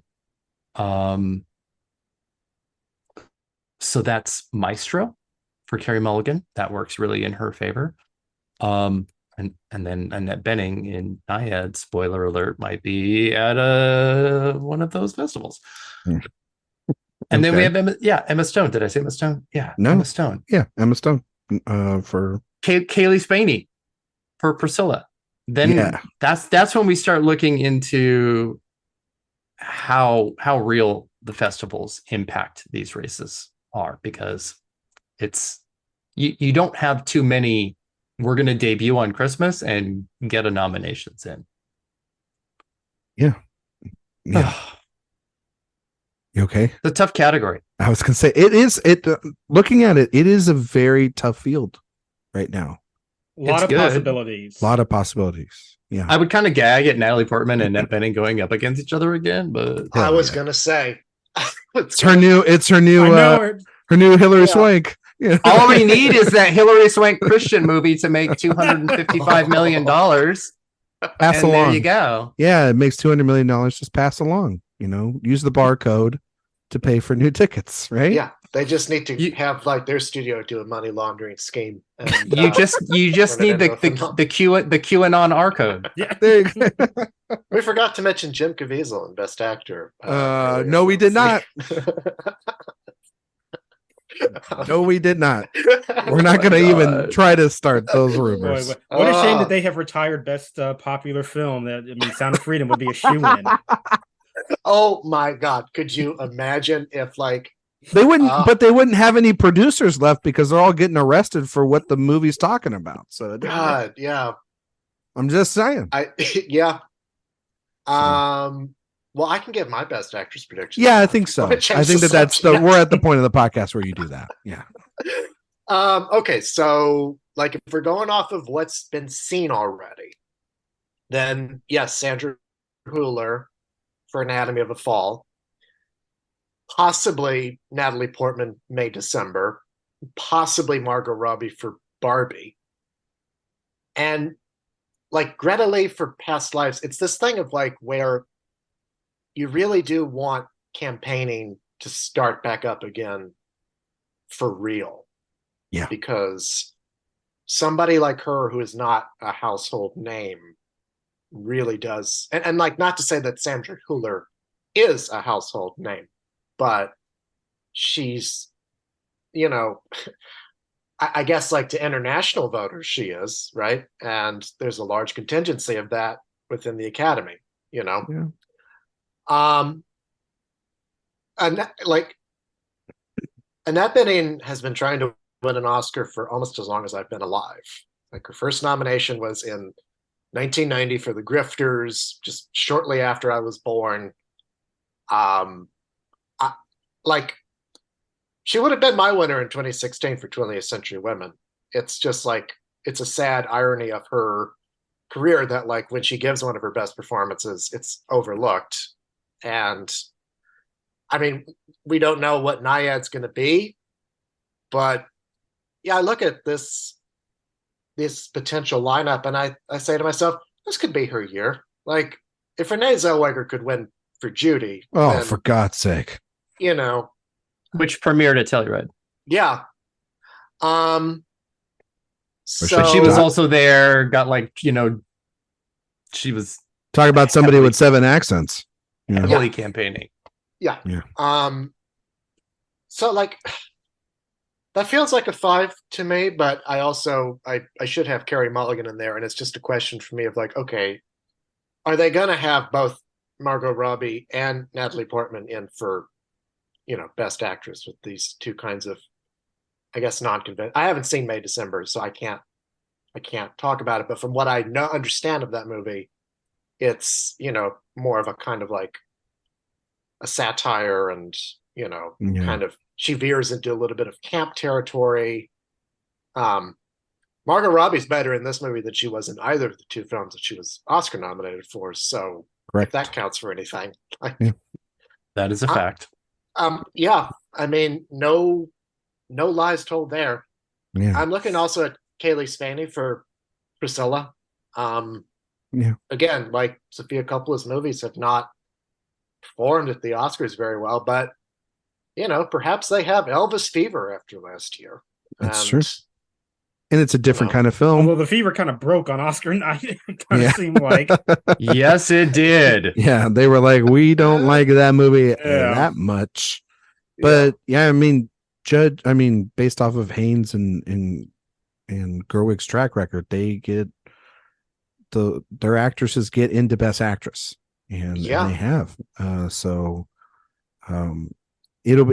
yes, I know there are more comedic performances for sure, but there are some exceptions that break the rule, and Portman is a previous nominee and winner, and then Robbie is most likely going to get nominated again for producer, and if the film is going to carry the momentum for Warner Brothers throughout the race, it would be very weird if America Ferrera and Ryan Gosling and Greta Gerwig got in for all their spots, and then you didn't have Margot Robbie. I don't have her in just yet because I just don't know exactly how much that film's going to get. And also too, Warner Brothers has, like we mentioned, The Color Purple, and they have Dune Part 2. And so they've got a lot to juggle. And if things do move like they have been kind of discussing, then that definitely helps Barbie. It helps a lot of other films if something like Dune moves off or Color Purple, but it definitely helps Barbie because then their singular focus will be on that film. And then I think that don't forget Wonka. Oh yeah, that's right. I forgot about Wonka. Well, Olivia Colman for supporting actress then. Obviously Hugh Grant too. But and Chalamet. Actress is a very interesting category. Let's move over to Best Director, and then we'll do picture, and then we'll get out of here. Erik, how do you see this category playing out right now? Let's see. I'm gonna be looking at my last month's because these will be out, I think, probably Friday. Mm-hmm. And I'm not sure how different they're going to be. Last month's order was Christopher Nolan, Martin Scorsese, Jonathan Glazer, Greta Gerwig, and Alexander Payne. Mm-hmm. I feel pretty good about Nolan, Scorsese, and Glazer, and I feel pretty good about Gerwig too. But yeah, there's also the concept that it's like Mad Men. It's like, well, that's what the money's for. You don't need anything from us. Yeah, because you got everything you need. But I feel like it's it would be a pretty severe snub. I mean, she did miss for Little Women. Yeah, but did Little Women make $1 billion? I don't think no, it didn't, but it made a significant chunk of change, and people thought it did great. It did very well, and they thought she could have been one of the fivers, or one of the five. I think she was definitely one of the runners up for sure that year. Yeah, I think she was obviously very close. Yeah. And we just saw Jane Campion finally get a second nomination and then win. So I think again that we're sort of looking at that, and even though we might want to say in August, hey, there could be 3 or 4 female director contenders here when you add Celine Song and Justin Triet and Emerald Fennell, and it does turn into a little bit of hope dicting, and then somebody like Josh can bring us down to earth and go, well, you remember this is the fucking Academy here. So I was particularly the director's branch, which I was going to mention, a bunch of snobs. Yeah. I mean, they make great choices, but they really do have an aversion to like the populist fare, and that's why I really feel like Gerwig is somebody that could get nominated at Critics' Choice, Globes, DGA, and then miss out because the director's branch just doesn't go for populist filmmaking like that. Even though it may be completely deserving, I just have a hard time imagining that small group is going to go for the directing of Barbie. I feel like the reviews and the work itself is enough to transcend that, at least in August. But she is one of theirs though, Josh. That is the thing. They've nominated her before.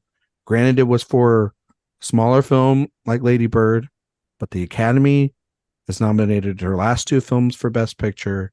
She is very well loved and respected in this field. She's made the highest grossing film of the year, right? If not close to it. I still think that there is going to be a little bit of a hump to get over for a movie that's called Barbie. Like, I just think just even something as plain as that, I still think that's going to be a little bit of a resistance to some people. And when I especially look at the director's branch, which is just notorious for arty choices, I'm just skeptical. That's all. I just want people to be skeptical about the director's branch and what they do. I think that's totally right. Who's an interesting parallel to her? Because just looking at who else is in the race this year, Dune got all those nominations 2 years ago and won more Oscars than any other film. And Denis Villeneuve was still snubbed for director, even though he was previously nominated for Arrival. Like, it happens. Shit happens. Like, even for bro directors. Yeah. I mean, Nolan. Nolan for Inception and The Dark Knight. Steven Spielberg for Jaws and The Color Purple. Like, sometimes they do think themselves like the money is enough. Yeah. And Bradley Cooper. I mean, talk about being the most. How many times did we see that trailer? How much money did that movie make? It didn't freaking matter. They pick who they. I mean, I have Cooper at 6, but I feel like that's why he might be just on the outside again. Yeah, I mean, there's a ton of options. I mean, the other thing to say, and I think it's a fair thing to say, is the last time there were 2 female directors nominated. Yes, one of them was Emerald Fennell, and it was Chloe Zhao who ultimately won. We were in the middle of a pandemic. Movies were delayed. There were a ton of movies that were delayed. We don't know exactly how the season would have looked in normal circumstances. And since then, we've had tons of films and opportunities to nominate 2 women, heck, 3, 4, 5 in this category and get the men out of this category. And they have shown that they are not willing to do that. And I agree also that they popular things don't always work. It has to have this thing of being. That's why Oppenheimer feels like the right kind of popular thing to get into this category. Not because it's a male-female thing. It's because of the fact that it is a going to probably be close to $1 billion film, but it's a biopic at heart, and it's a technical achievement that the Academy can celebrate. La la la la la la la, and it's a drama, and it's 3 hours, and it's prestigious, as opposed to something like Barbie, which has all the heart and all the same amount of craft, if not more. And yet the Academy are like, that's just popular. Oh, let's just nominate it for picture and director. It directed itself. Like, that's what it's such backwards way of thinking. But that's why I think someone like Celine Song could have a good potential to get in here, because that is the kind of direction that they love. And that is the kind of direction that they marvel at, even if it's for a first time female filmmaker. Geez, I can't speak. And so it reminds you a lot of Gerwig. It reminds you a lot of when they nominated Barry Jenkins. It reminds you a lot because these are singular stories that have a specific vision that they love. And I have Nolan, I have Scorsese, I have Glazer, and I have Song right now. I don't want to say it, but Alexander Payne feels so traditional for them. Yeah. That's why, I mean, I'd love to see Villeneuve. I love to see Fincher get in here, because from all reports, Fincher's just like, I'm going to make a bloody, one of my bloodiest violent films that I've seen in quite some time. Todd Haynes is somebody, and obviously Gerwig, like we mentioned. I would love them nothing more to get outside of their scope and box and think of, if The Boy and the Heron is as good as we all think it could be, potentially nominated animated. But they couldn't do that last year for Guillermo del Toro. So why did you think that they would do that for Hayao Miyazaki? So I feel like it kind of seems about right now. But then, of course, the season will turn on its head, and things could be totally different in a week, Yeah, but that's the 5 I have. Yours, Brian. Yeah, and Glazer just feels perfect as the international pick, because that is now something you have to look out for every single year, is who is the international director. He's had tons of films that have been celebrated. He doesn't make a film every year. His movie is considered one of the highest, the highest rated films coming out of Cannes. Did he win the director award there? He didn't win the director award. No, won the grand prize. Second place. Yeah.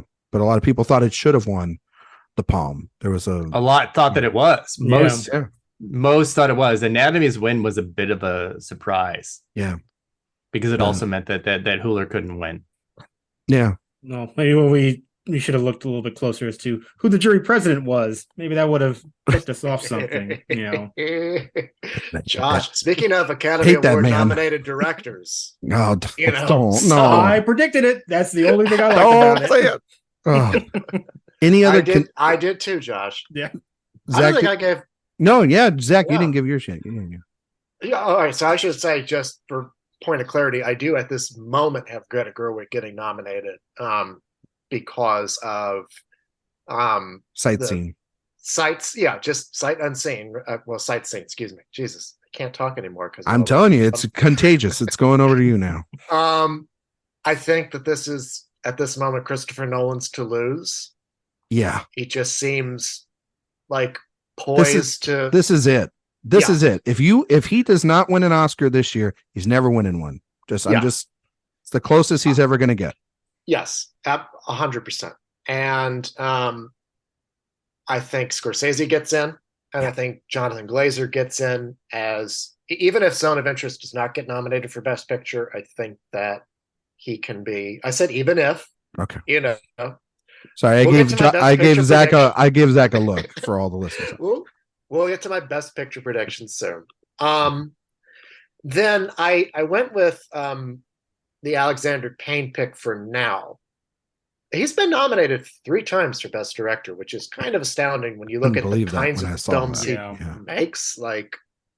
And ironically enough, like his most technically ambitious film is the one that got him the worst reviews. So, you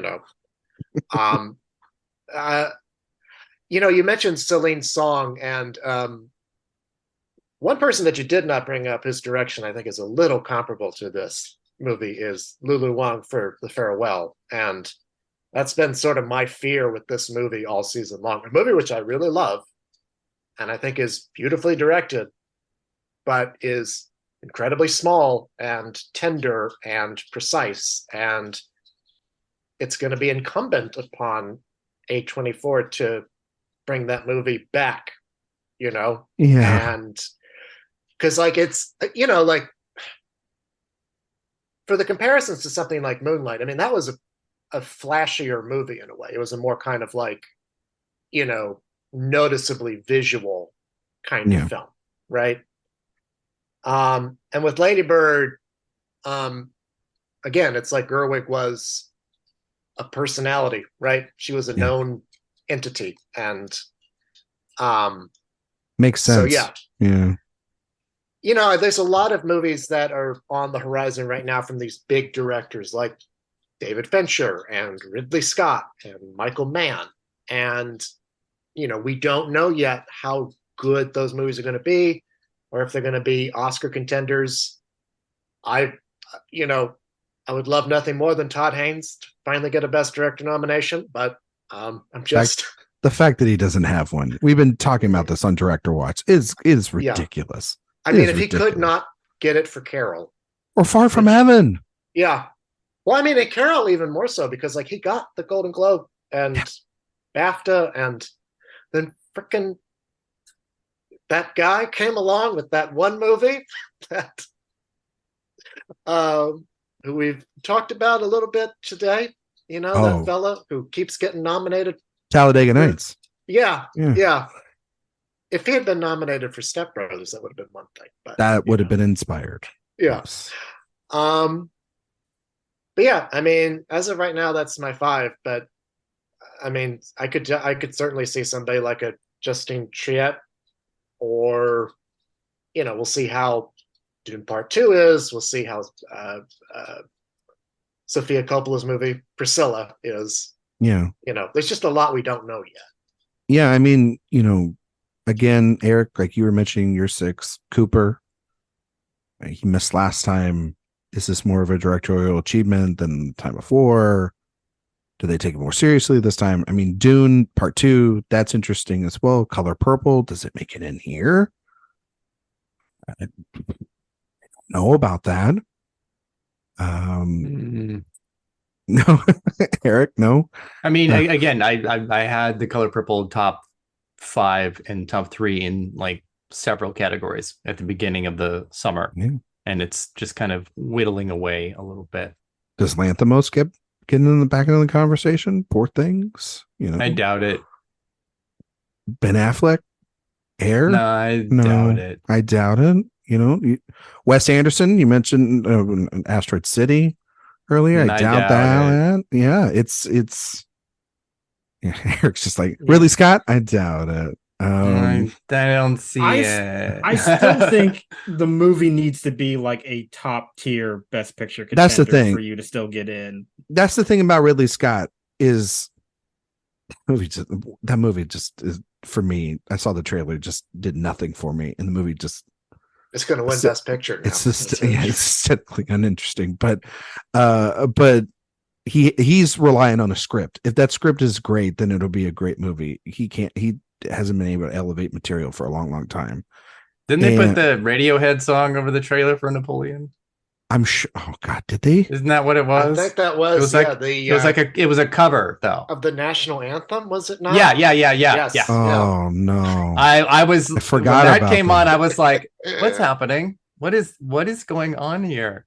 Durkin is an interesting for Iron Claw. If that movie is good, I mean, The Bike Riders with Jeff Nichols. If that movie exists, Clooney with The Boys in the Boat. If that movie exists, I mean, seriously, anything that is Amazon MGM that is not Saltburn, I'm like, good luck. Also, I'm sorry, George Clooney, who has not made a good movie in how many years? I'm just saying, I'm just throwing names out there as possible people that are there. I mean, you know, that's definitely what you're doing right now. Because Zach mentioned all the big hitters, and I do want to say one thing real quick is that it will be very interesting to see, because we will see the pieces once the holdovers come out. about Alexander Payne and everything that has been brought up over the last couple of years, and if that will hurt his Oscar chances or not. I mean, you can say whether it won't or it will. You never know. You never know. It won't. And because people will ask those questions, he'll be on the trail about it. And his well, answers, I mean, that's also could negatively impact Annette Bening because of who Diana Nyad is, and she's going to be on the trail. I agree. I'm not. Good luck with that. Exactly. It's like, oh, Annette, what are you doing? And then they'll ask her Diane Feinstein questions because she played her in The Report. So there you go. She's got a lot of answering to do. All right, let's do Best Picture real quick. So, Erik, real quick, give us your 10. What do you have right now? Oh my God! Again, I'm unsettled on these because they won't be out till Friday. These are finite. No, they're not, because this list from last month is absolutely not where I'm at right now. And I'm not even going to rank them because I'm going to do whatever I want. But it's pretty close. So let's see. Oppenheimer, Killers of the Flower Moon, The Zone of Interest, Barbie, The Holdovers. That's 5. Sure. You got a hand up with 5 fingers. Yes. It is, because I'm looking at my other 5 and I'm like, I don't even want to put any of them in. Do you need a minute? No, I'm just going to name them and then change my mind in the middle of the conversation. Okay, that's cool. Because I still have, from last month, The Color Purple, Maestro, Anatomy of a Fall, Saltburn, and Past Lives, but I don't think Past Lives is getting in. I think it's out. Okay. Because I think Zone of Interest is A24's number 1. You think that they're going to zone their interest on it's been out of the zone okay of interest. Josh, where are you at right now? Yeah, I do have most of those contenders. I did drop The Color Purple. I don't know about that movie. I mean, even regardless of whether or not it comes out this year, I just have a weird feeling about it. Musicals. I was not as wowed by that trailer as so many other people seem to have been. Not a good trailer. Not a good trailer. I get weird vibes that it's going to really underperform. And, if you're thinking that like Barbie and Dune will get in, 3 from a studio. Is Warner Brothers going to get in 3? I don't know. That's the big question mark for me. So if I'm going to drop one, that's the one I feel like I would do. I have my eye on Air still. I feel like that could be one of those can't think of 10 movies, so we'll just throw in one that has a bunch of people we know from it. And, Air is one of those movies I think is still solid, and it has a really good kind of story behind it, at least with its production, with what Affleck and Damon are trying to do with that. That might be kind of something that takes off in a campaign. So, yeah, that's sort of another one that I'm looking at as like, lower tier, obviously, but might sneak in when we're not really paying attention to it. Yeah. I mean, SAG Ensemble contender for it. We talked about Viola Davis, Matt Damon's big year. It's very, and screenplay as well. Doesn't have to get in director, but it will definitely be a movie that's in conversation. And with the uncertainty of whatever Saltburn is, regardless of our anticipation, if the movie isn't that good, they will pivot to a movie that has genuinely great reviews out of South by Southwest earlier this year. Zach? Mm-hmm.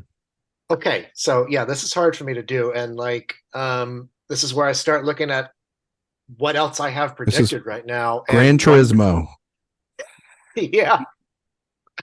Haunted Mansion. Yeah. Jamie Lee Curtis strikes again. She is the secret Oscar whisperer now. They can't get enough. Well, she can't do campaigning and mediate the strike at the same time. She just can't do both. Okay. I should be clear. I'm very fond of Jamie Lee Curtis. In case I run into her, at like a Gelson's or something, I want it to be known. She will yell at you and she will point in your face. No. Oh God. So okay. When I say that, I'm looking at what else I have predicted here, and I'm like, am I crazy? Should I go back on some of these things? But I think the crazy part, yes. Yeah, I'm definitely out of my mind. Mm-hmm. I have Oppenheimer. I think that's a real contender to win, especially just like, I mean, this movie is like, we should say, we have not seen something like this in decades, where like this is a serious movie for adults from a big studio that is playing like a blockbuster.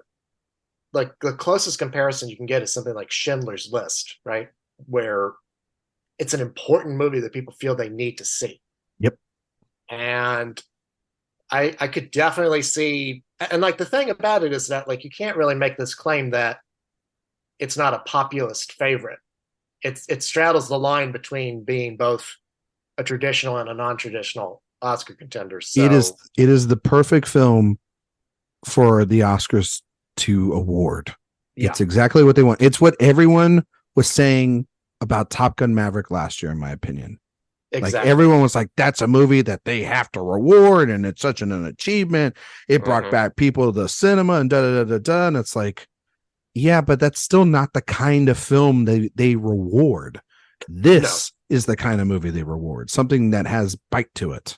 Yeah, and But meaning. except that it's not, and that's what's really weird about it. This is absolutely the antithesis of where the Academy has been going with their Best Picture winners. This is a traditional type of winner, but it is absolutely nothing anything that has won in well, see, this is why I said more than a decade. I mean, This is why- it goes to Zach's point. The importance factor in terms of the story behind it, it's on the level of importance from a story level of like 12 Years a Slave and Spotlight. But to the scale of this, you're right, Erik. We haven't seen a movie of this scale with that similar story importance since probably like Schindler's List. Well, and the reason why I say it's both traditional and non-traditional is because, you know, it's like they have not been going for, you know, the epics, right? But those movies also haven't been playing well to general audiences recently, you know, and this one has, right? And like, yes, I know Everything Everywhere All at Once just won last year. But for every Everything Everywhere All at Once or every Moonlight, there's also a Coda or a Green Book, which are more, dare I say, traditional Oscar fare than, you know, than those other films are, right? And I think that there could be a segment of a large segment of the Academy that wants to like push this to be its winner, just to be like, we want these kinds of films to thrive. Yeah, like, and like, you know, the non-traditional part of it is that it's a Christopher Nolan movie, and his movies don't typically win major Academy Awards, right? But that's my number one for right now, as of August 13th, 2023. And if a new frontrunner emerges, I never said this. So not true. We have it on tape and it's going to be there permanently. The entity said this. So I have that. I've got Killers of the Flower Moon, and I've got Barbie. I think those feel like three big nomination leaders as of right now. Zone of Interest is art house kind of pick that they go for. I also have Anatomy of a Fall in there as well. I've got The Holdovers. I've got Maestro. I've got Dune Part 2, which I feel the comparison to Two Towers or Avatar Way of Water feels apt. I could see this movie like getting into a handful of texts and Best Picture, if it's good. Right now I have May, December because I've got it in 3 acting categories and screenplay, which, you know, feels like that a Best Picture contender makes. And I also have, as of right now, Air, as this kind of out of nowhere, you know, we'll see how Saltburn is. We'll see how all of MGM's other contenders are this year. But, you know, I could see them bringing that movie back. And certainly, like, you're talking about a movie where on the campaign trail you could have Ben Affleck, Matt Damon, and Viola Davis. Like, that could be a a deadly combination for Oscar voters. And Chris Messina for Erik. Yeah. And myself and Josh. Yeah. Who doesn't love Chris I Messina? mean, Yeah. fair. The best Yeah. Chris. The best Chris. The best Chris. Yeah. No, wow, 2 airs. Wow, I'm so kind of happy about that. I need to actually probably echo Zach's May-December mention and probably have that on my list. I know that they are going to be pushing it very hard. Yeah. And for whatever that is worth. Yeah. But you got to have a Netflix film in this lineup. If you don't, I have Maestro. But... Well, I know. No. I'm just saying in general. I'm not talking just to you, Erik. I'm talking just you got to have it in there. And if they have a strong field, like they usually do. I think last year it didn't. Well, it wasn't. It wasn't a strong field for them. Yeah, it took a while for those film for them to figure out where they wanted to go until they got to All Quiet. This year, with May-December coming out at Cannes, getting the reception it did, Maestro seeming to be the film that they will push the most, though they have Naiad and Rustin and The Killer. That actually is something I am very interested to see, because I think there is a very unique lesson for Netflix last year where basically everything they told people to watch, it didn't really stick. And then All Quiet was the movie that they didn't really put that much attention into. And that's the one that naturally people gravitated towards. And I wonder if they will try to mimic that in some way, or just basically do the same thing of these are our contenders and this is what we're going to push. And we'll just see what the season does. But it was very interesting last year how like all of their major contenders didn't really stick with people. And it was the one movie that they just kind of let out there and didn't really focus that much on, but people naturally gravitated towards, that ended up and that was being after their big hit. That was after 3 years in a row of getting 2 Best Picture nominees in. Yeah. And now, this year they are very much spreading their films across everywhere and not having one film specifically. They're not showing their cards nearly as much as like, this is the film we want to push. They are letting the season play out a little bit more for these fall releases, and then reassessing by the time we get to, I believe, regional festivals, which is a very smart move for them. So, and that's where the regional festivals is where All Quiet did, I think, really well with a lot of people. I know that when I saw it at Regional Fest, the crowd really responded to it well. And so I have Killers of the Flower Moon, Oppenheimer. I feel everyone has Oppenheimer in their number 1 right now. I'm probably going against my judgment, because we all know if you're a front runner right now, you really don't carry that all the way, unless you are going out on a limb and then that limb turns out to be correct. But I think that those 2 are the 2 films that feel the safest to get nominated for Best Picture out of anything in this field. If those 2 did not get in, I think that I would be absolutely shocked, because they feel like both of the films that are going to be technical and acting and writing and directing all across the board contenders. I have The Zone of Interest. A24, they picked this thing up.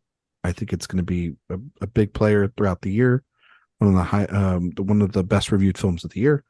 It's an A24 production. I think A24 they didn't pick it up. Oh, they didn't pick it up? Oh, okay. I think. Okay. The Holdovers, like we were talking about, that movie has had buzz since it privately screened last year and then got picked up, right? It was at the TIFF market, and that's where it got bought. Yeah. I got Barbie, because regardless of if it gets into director or not, it's going to make $1.5 billion, and it's a smash hit. And if movies like Maverick and Way of Water could get in last year, it definitely can get in. They can get those populars. Also, too, it would feel really weird if the craze of Barbenheimer, if only Oppenheimer got in. It would feel super weird if that happened. And Oppenheimer is the more likely film to get in, but I still think as of right now, because both of them are talked about so much, I think they'll get in. I have Dune 2. I don't think that there will be this drop off in this second film. I think it'll be just fine. And like you're mentioning, Zach, yeah, Two Towers didn't get into director and a bunch of other places, still got into picture, totally fine. I have Maestro. I have May December. So there's your Netflix caveats. I still have Past Lives. I'm just gonna be out on a limb with that. I know, and it's in like 9 area now, and I just got to see it, and see how the season plays out. Because also too, we say about these things about a ton of movies. We were sitting here last year, and we were talking about Empire Light and Bardo and a bunch of other things, and they fell off. So it totally happens every single year. The last spot I have, bit of a wild card, that's for sure. But I don't think you buy a movie like Neon did and not push it and think it's going to do something for you. They're very smart. They seem like they're always ahead of the curve when it comes to things. I have Ferrari in at my number 10. And I do think that whether Adam Driver's there at Venice promoting it or not, begrudgingly promoting it or not, I think that if the film has the goods, then I think that Neon would do really well. And then I think that, I would trust Michael Mann to get back into the race. And no pun intended with Ferrari, obviously. But then I have like Saltburn and Anatomy of a Fall and The Killer. The Iron Claw is another film that I thought about. I did not think about Across the Spider-Verse because I do not think that that's going to happen. You can put that on the record right now. Put it on the record. It's not happening. Erik, you agree? It's not happening. Yeah, it's not happening. Yeah, it's not happening. Again, I think of it, if Pinocchio didn't get in last year, and I know they're two separate things, but if Pinocchio from Guillermo del Toro, who they absolutely love and had no problem giving him the best animated Oscar, and the first one didn't get in either, and that movie everybody loved then too, I do not see the sequel getting in. Sorry. So any other films you guys want to mention real quick, or are we good? I was just going to say that, Spider-Man sequel, which is the second part of a trilogy, being a bigger box office success than the first one, is really noteworthy for sure. Yeah. But no, but I did want to ask before. Sorry, Zach. I wanted to ask those that have Dune Part 2 in, how much is box office a contingent component for you on this? Oh, well, it was never one for me in the first place with the first one. It was a little bit for me. That movie because to be proven to be like a hit with audiences for a movie on that scale. No, for me with that movie, it always needed to be good because of the adaptation. No, I'm just talking about the whole reason it's a part 1 was because of the money situation with Villeneuve's previous movies. That's the whole reason. I allow him to make the whole thing all at once. I understand that, but I think that for me at least, I don't think it's a deal breaker.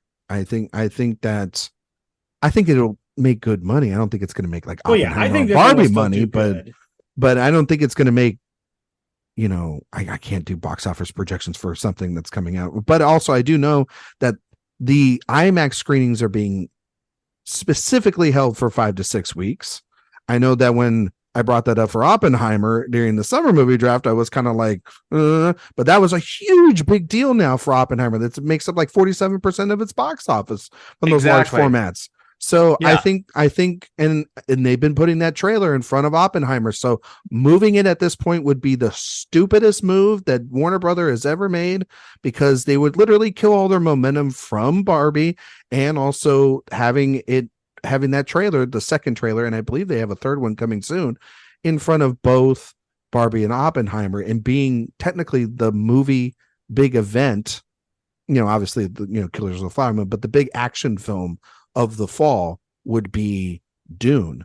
But I think what we've talked about here today, we've talked about if the movie's good or not, and is what Zach has been saying a lot. And yeah, it all falls again down upon, did they adapt the second part, which I have faith that they will.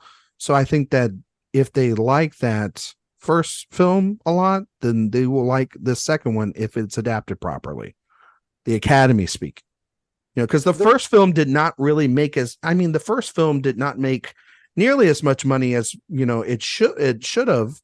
But that was because of HBO Max premiere.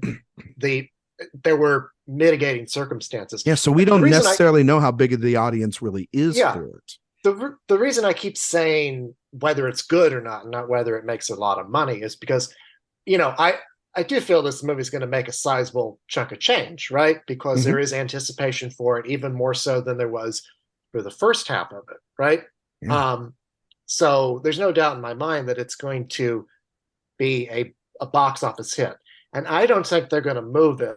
I honestly think that the reason why they moved Challengers off of the schedule was because they thought, well, this might not be an awards contender anyway, so this can be like our sort of like, our threat to everybody else of this is what could happen if this isn't resolved quick enough. I feel like they probably just sort of looked at that as being a kind of like, well, a sacrificial lamb almost, right? We'll just premiere that in the springtime where it has more of a chance of making money, take the pressure off of it being an awards contender, and then hopefully that will bring people to the negotiating table, right?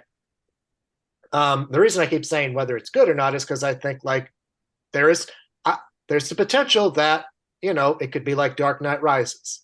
For me, that's my thinking of it, where, there's just a lot of story that they're cramming into this movie. And it could work out the way that the first film did, where it's really acclaimed and it's a big hit and a big Oscar contender. Or it could be like, we'll wait and see what you do with part 3, right? Since they're cagey about whether or not there will be one. So that's why I keep giving the caveat of whether it's good or not, because I don't know. I have no way of knowing until I actually see the film. As opposed to something like Oppenheimer, where I've seen it and it's good. And, it's got that perfect formula that an Oscar contender has, right? I wanted to make a point about your Ferrari prediction, just a brief one, because it's interesting with Michael Mann. Like, he's one of our best filmmakers, and yet he's only made one film that's been a big Oscar contender. I know. It was Collateral and Ali obviously got nominations, but aside from that, The Insider is the only time that the Academy. I know it was that is my 10 spot, and I'm going out on a limb. Yeah, but I hope. Listen, I love Michael Mann. I would love nothing more than for him to come back to the Oscar race in a big way. Listen, I know they got the Palme d'Or, but they also spent a lot of money to buy that movie. Yeah, and get those rights. So you got, and it's playing in Venice. It's playing in YFF. I think it'll play the regionals as well. They've got confidence in it, and it's kind of me looking at the tea leaves being like, ooh, interesting. I know you have the Palme d'Or winner, but why'd you buy that neon? So I couldn't be more excited for it. Yeah. Nope. That's our early best contenders. Winners, I guess, we all have. I mean, if you had to call a winner right now, it looks like we're all on the Oppenheimer train, which means that in 7 months when we're doing the wrap up, and I'm at South by Southwest talking to you guys at the wrap up episode, we'll be talking about some small movie that nobody heard about that we didn't mention on the show at all. Mexico wins. No, God damn it, Zach. I mean, that is probably one of those you should keep your eye out, because it is Fox Searchlight, right? And what else do they have? Just Searchlight now. Yeah, Searchlight now. Yeah, Searchlight. What else do they even have? Because usually they're always they have Poor Things, and then they have the Paul Mescal, Andrew Scott movie All of Us Strangers, which is officially coming out this year in December, and we'll see that on the festival circuit very, very soon. Yes, well, hopefully that or Poor Things is the film that we're talking about from that studio rather than a soccer movie. Okay, so on that note, football and it's soccer. He doesn't even get to get it called football. So yeah, Josh Parham, can you tell everybody out there where they can find you on the internet, and what if you could, before you get out of here too, Josh, what below the line category are you most looking forward to as the season goes on throughout the year? Well, you can find me on Twitter and Letterboxd at JR Parham. You can find my work over on Next Best Picture and at AwardsWatch. Mm-hmm. And the below line category I'm most looking forward to kind of tracking is cinematography. Because my two faves are going up against each other. It's, Hoyt van Hoytema for Oppenheimer and Rodrigo Prieto for Killers of the Flower Moon. Is kind of breaking my heart that I have to pick between those two because I've been such a big fan of them for so long, and I hate that they're going up against each other, but I really hope one of them can win because I've been rooting for them for so long, and I will be happy either way, even if I'm a little sad that I have to pick between one of them. Yeah. All right. Zach Laws, same questions. Well, you can find my work at AwardsWatch, and you can find me at Zach Laws on Twitter, Instagram, Letterboxd, all that stuff. And I mean, like Josh, I'm really looking forward to Best Cinematography. To not steal that answer completely from you, I'll say that I'm also interested in tracking Best Original Score because of Ludwig Göransson and his work in Oppenheimer, which seems like it could be, a second Oscar win for him.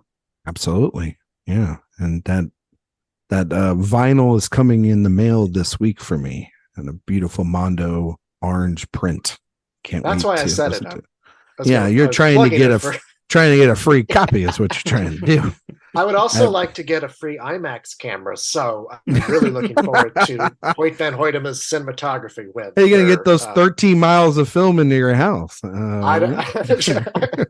should try to get one of those rare, apparently wind-up ones that were in Nope, because those are a thing that exist. Manually cranked IMAX cameras, yeah. Loved it. Erik? Yeah, you can find me obviously at awardswatch.com. Please subscribe to our newsletter. It releases Wednesdays and Fridays. I'm at Twitter at awards_watch and awardswatch everywhere else. Boy, talk about a broken record. I am actually looking forward to probably cinematography almost more than anything. Mostly because I want Rodrigo Prieto to get 2 nominations. I want him to get in for Killers and for Barbie, and I think that would be awesome. Unlikely, but awesome. But on the other side, original song, I think is going to be a really fun category because of Barbie and the Diane Warren of it all every single year. And Peaches. Sure. Erik's favorite song of the year. I remember that movie has one lyric. Peaches, peaches, peaches, peaches, peaches. You can find me on Instagram and Letterboxd and the Bird app at Ryan McQuade 77. You can also find all my work here, not just at AwardsWatch, but various other places. But you can also hear me over on Director Watch, where we are wrapping up this week talking about Todd Haynes. We'll have an episode dropping on Thursdays, like we always do. This week will be Dark Waters. And then next week, we will be starting a new series talking about the films of Denis Villeneuve, and we're super excited about that. Hopefully that means that Dune Part 2 actually releases, because that would be very awkward if we had to wait 7-8 months to see that film to review it on that show. But please go ahead and listen to that show, as well as continue to listen to our show here, and rate, review, and subscribe all over iTunes and Spotify and all those wonderful places. I'm very much looking forward to 2 categories. There was one category that I thought that Josh would say, and that was production design, because it would be nice if Jack Fisk finally had an Oscar. And after watching some of his work with PTA this past weekend, I gotta say, what the hell, Academy? Because how did he not win production design for There Will Be Blood? It'll blow my mind. Because the Tim Burton movie was nominated. Yeah, that's fair. He would be in contention for Killers of the Flower Moon, so I'm looking forward to that.